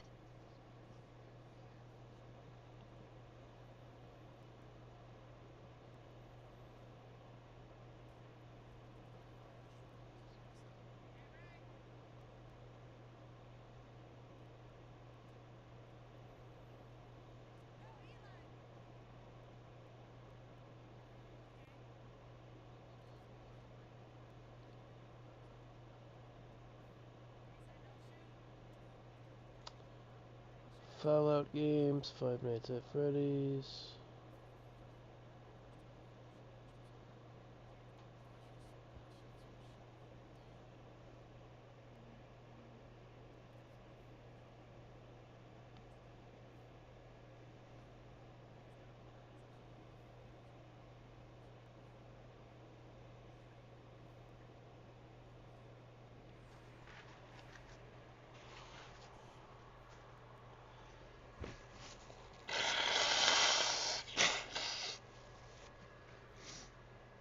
Oh, no.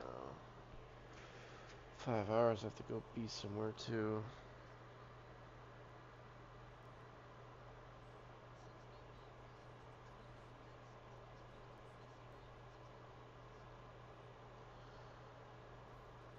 Let's see. We've got Green Hill, GTFO.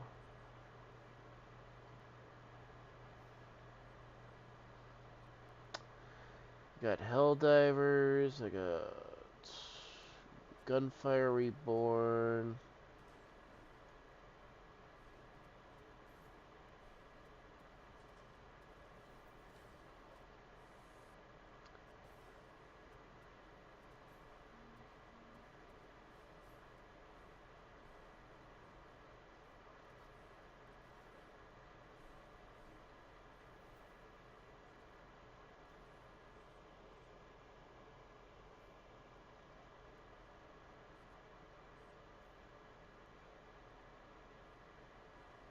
Um, hmm.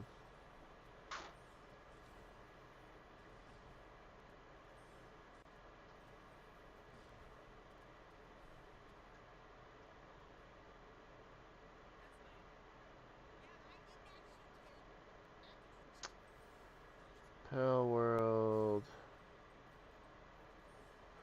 You know, with all these multiplayer games I had that I got, it's like I don't even play them anymore. Because the people I played with, we played a few times and that was it.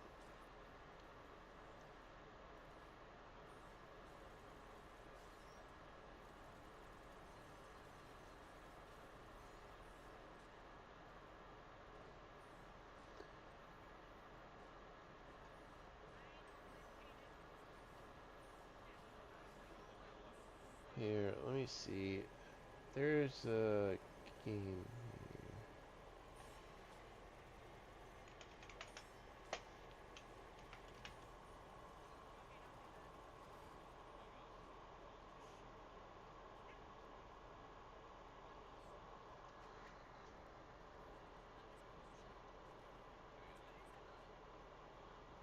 Is this game on my list?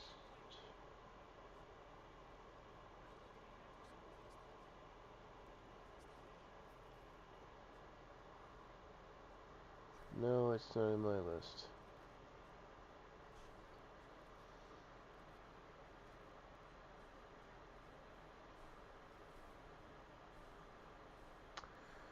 Seven Days to Die.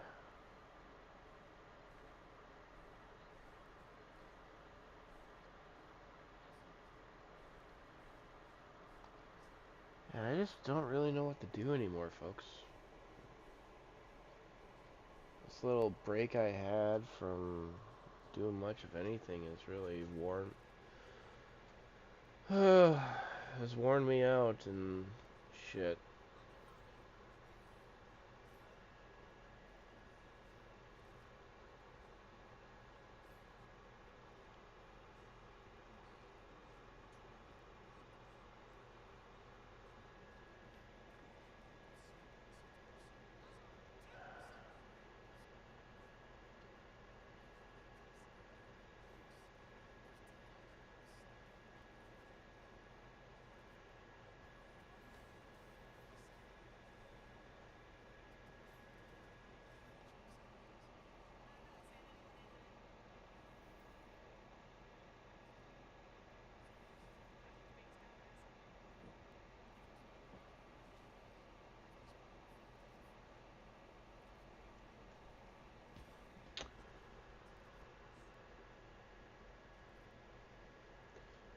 Yeah, fuck it. Necessities to bring back home. The young girl, Carlin, excitedly asks Alan to promise he will show her his magic when they arrive at the village, a promise he reluctantly makes. Another guard observes that Carlin seems to be attached only to Alan. Alan muses that this is because his senior guild members, Jared Senpai, Bot Senpai, Benjamin Senpai, and Angus Senpai, all have intimidating faces before identifying the girl as Dirk's younger sister, Carlin, who always accompanies them despite the danger. The route they travel is notoriously dangerous, passing through remote forests and mountains that have recently seen a rise in bandit activity.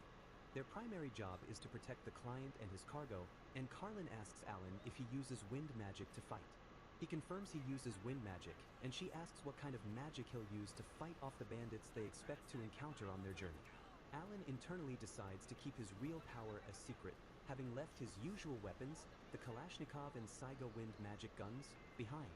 In their place, he has brought a much smaller wind magic gun, modeled after a Makarov pistol. This new weapon is advantageous because it can be hidden under his clothes and its shots are suppressed.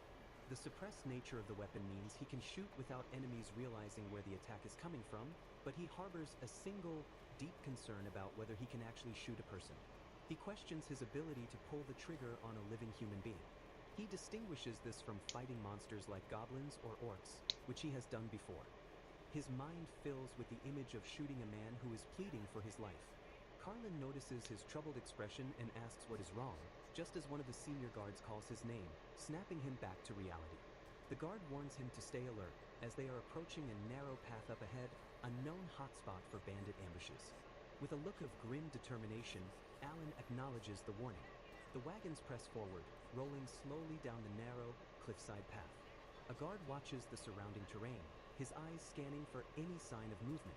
A shout rings out that they have come just as rocks begin to fall from the cliffs above. The path is blocked by a rock slide, and Carlin cries out in fear for her brother, Dirk. A guard spots the bandits on the cliff and yells that they are trapped, with the path blocked both in front and behind. Armed bandits emerge from the rocks, advancing on the halted wagons. The bandits taunt the guards, thanking them for delivering their luggage right to them. Jared Senpai takes command, assessing 11 enemies in total and ordering Dirk to stay inside the wagon for safety. With a battle cry, the guards draw their swords and charge into the fray. From the clifftop, a bandit archer draws his bow and takes aim. An arrow slices through the air toward the battling guards below. The guards clash with the bandits in a flurry of steel, defending the wagons with their lives. Jared Senpai shouts at Alan, telling him to get in the fight and show them what he can do. Alan responds with a hesitant yes. He falters, questioning if he should use his attack magic, reminding himself that he is not facing a monster, but other people. His hesitation shatters when he sees a bandit sneaking up behind Bot Senpai with a knife raised.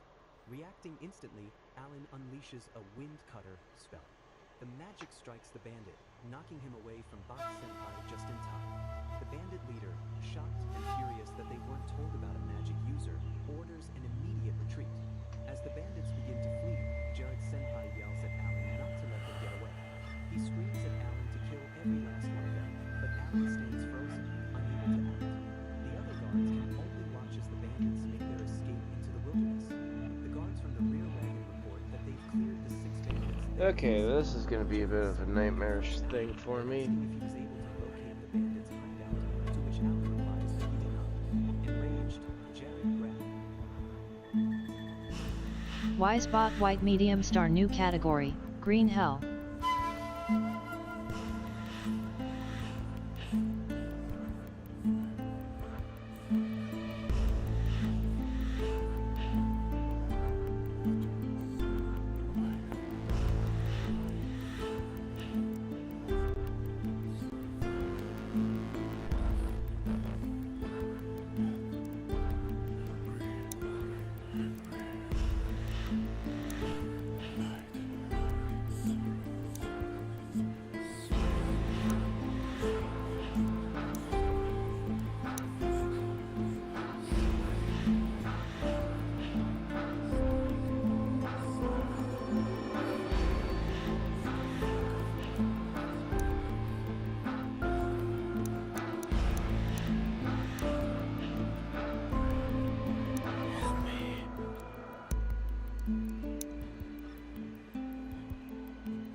Alright, so we're switching over to a game called Green Hell. I've had this for a while, but never got a chance to play it.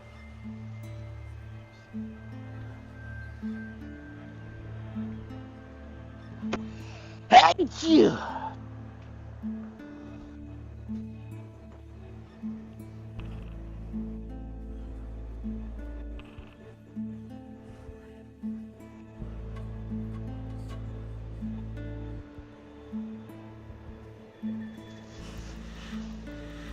Let's grab me some food here real quick though, because I haven't had anything to eat for a while.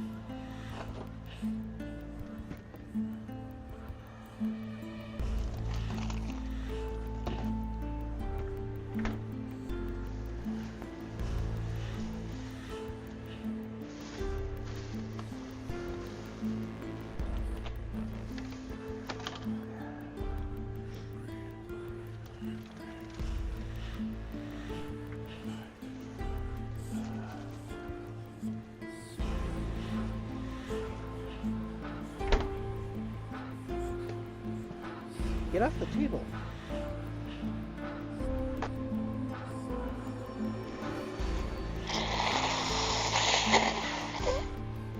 Oh. This cold sucks.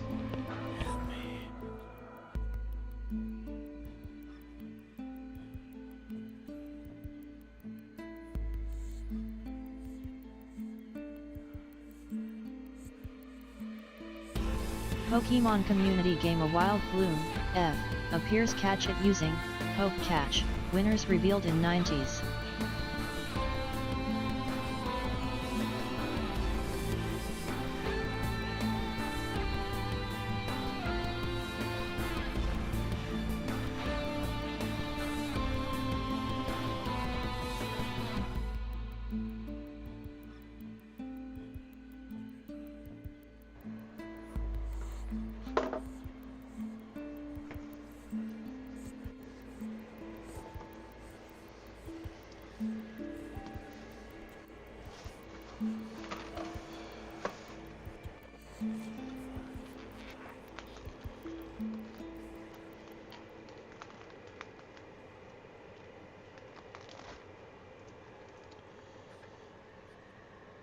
come on, I just wiped that down. Why is it coming from clock again?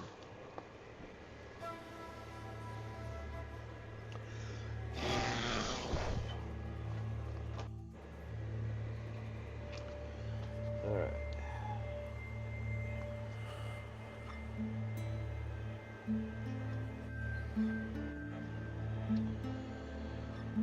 Wish I had a grill to grill these, but Ikojitsun Uho.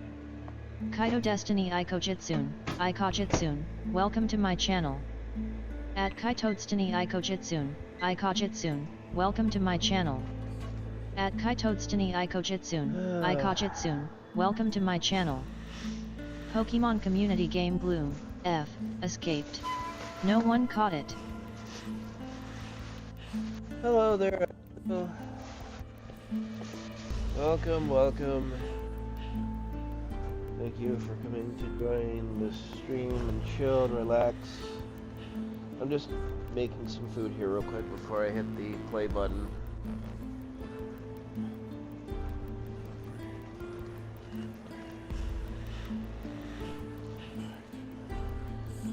One, two, three, four, five. There.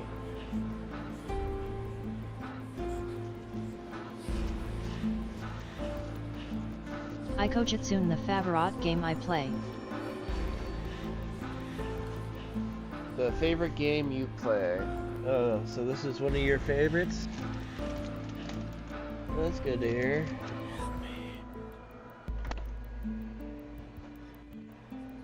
Hey, Fuckballs, what are you doing?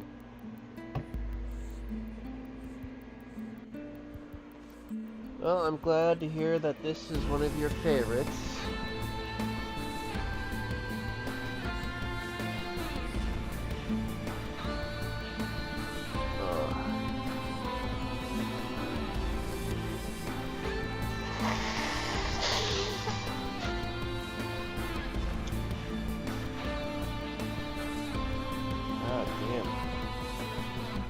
This cold's beating me up real bad.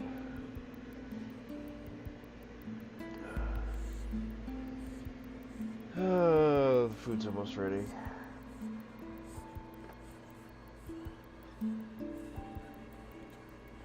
Oh.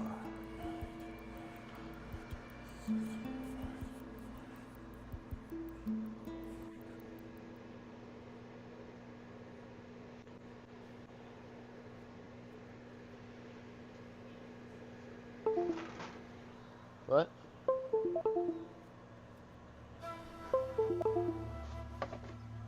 What is connecting?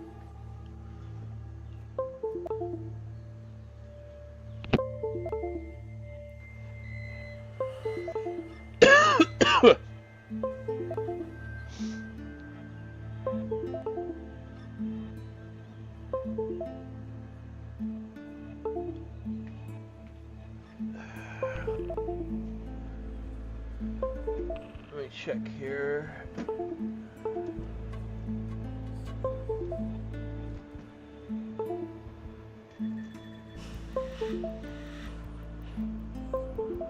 Oof.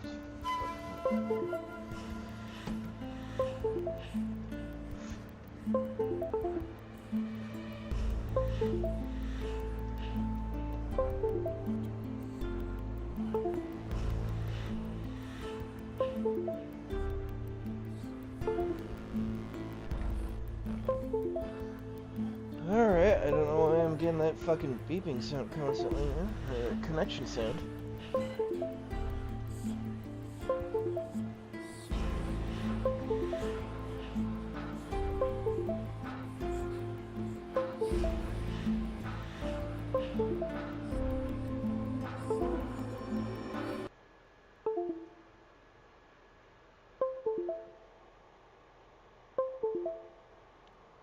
What is...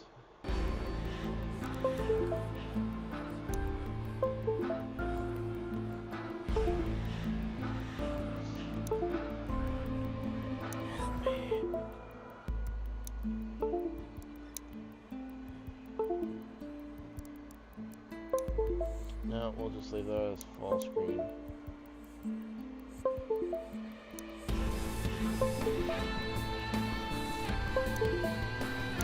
What is doing that?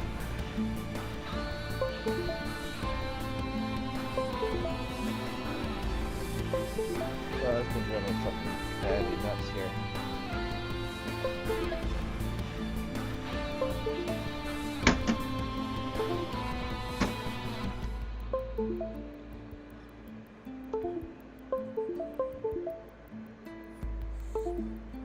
Stream Elements, welcome to the Fluffy Dragon's Den. Come sit, chill and game a while.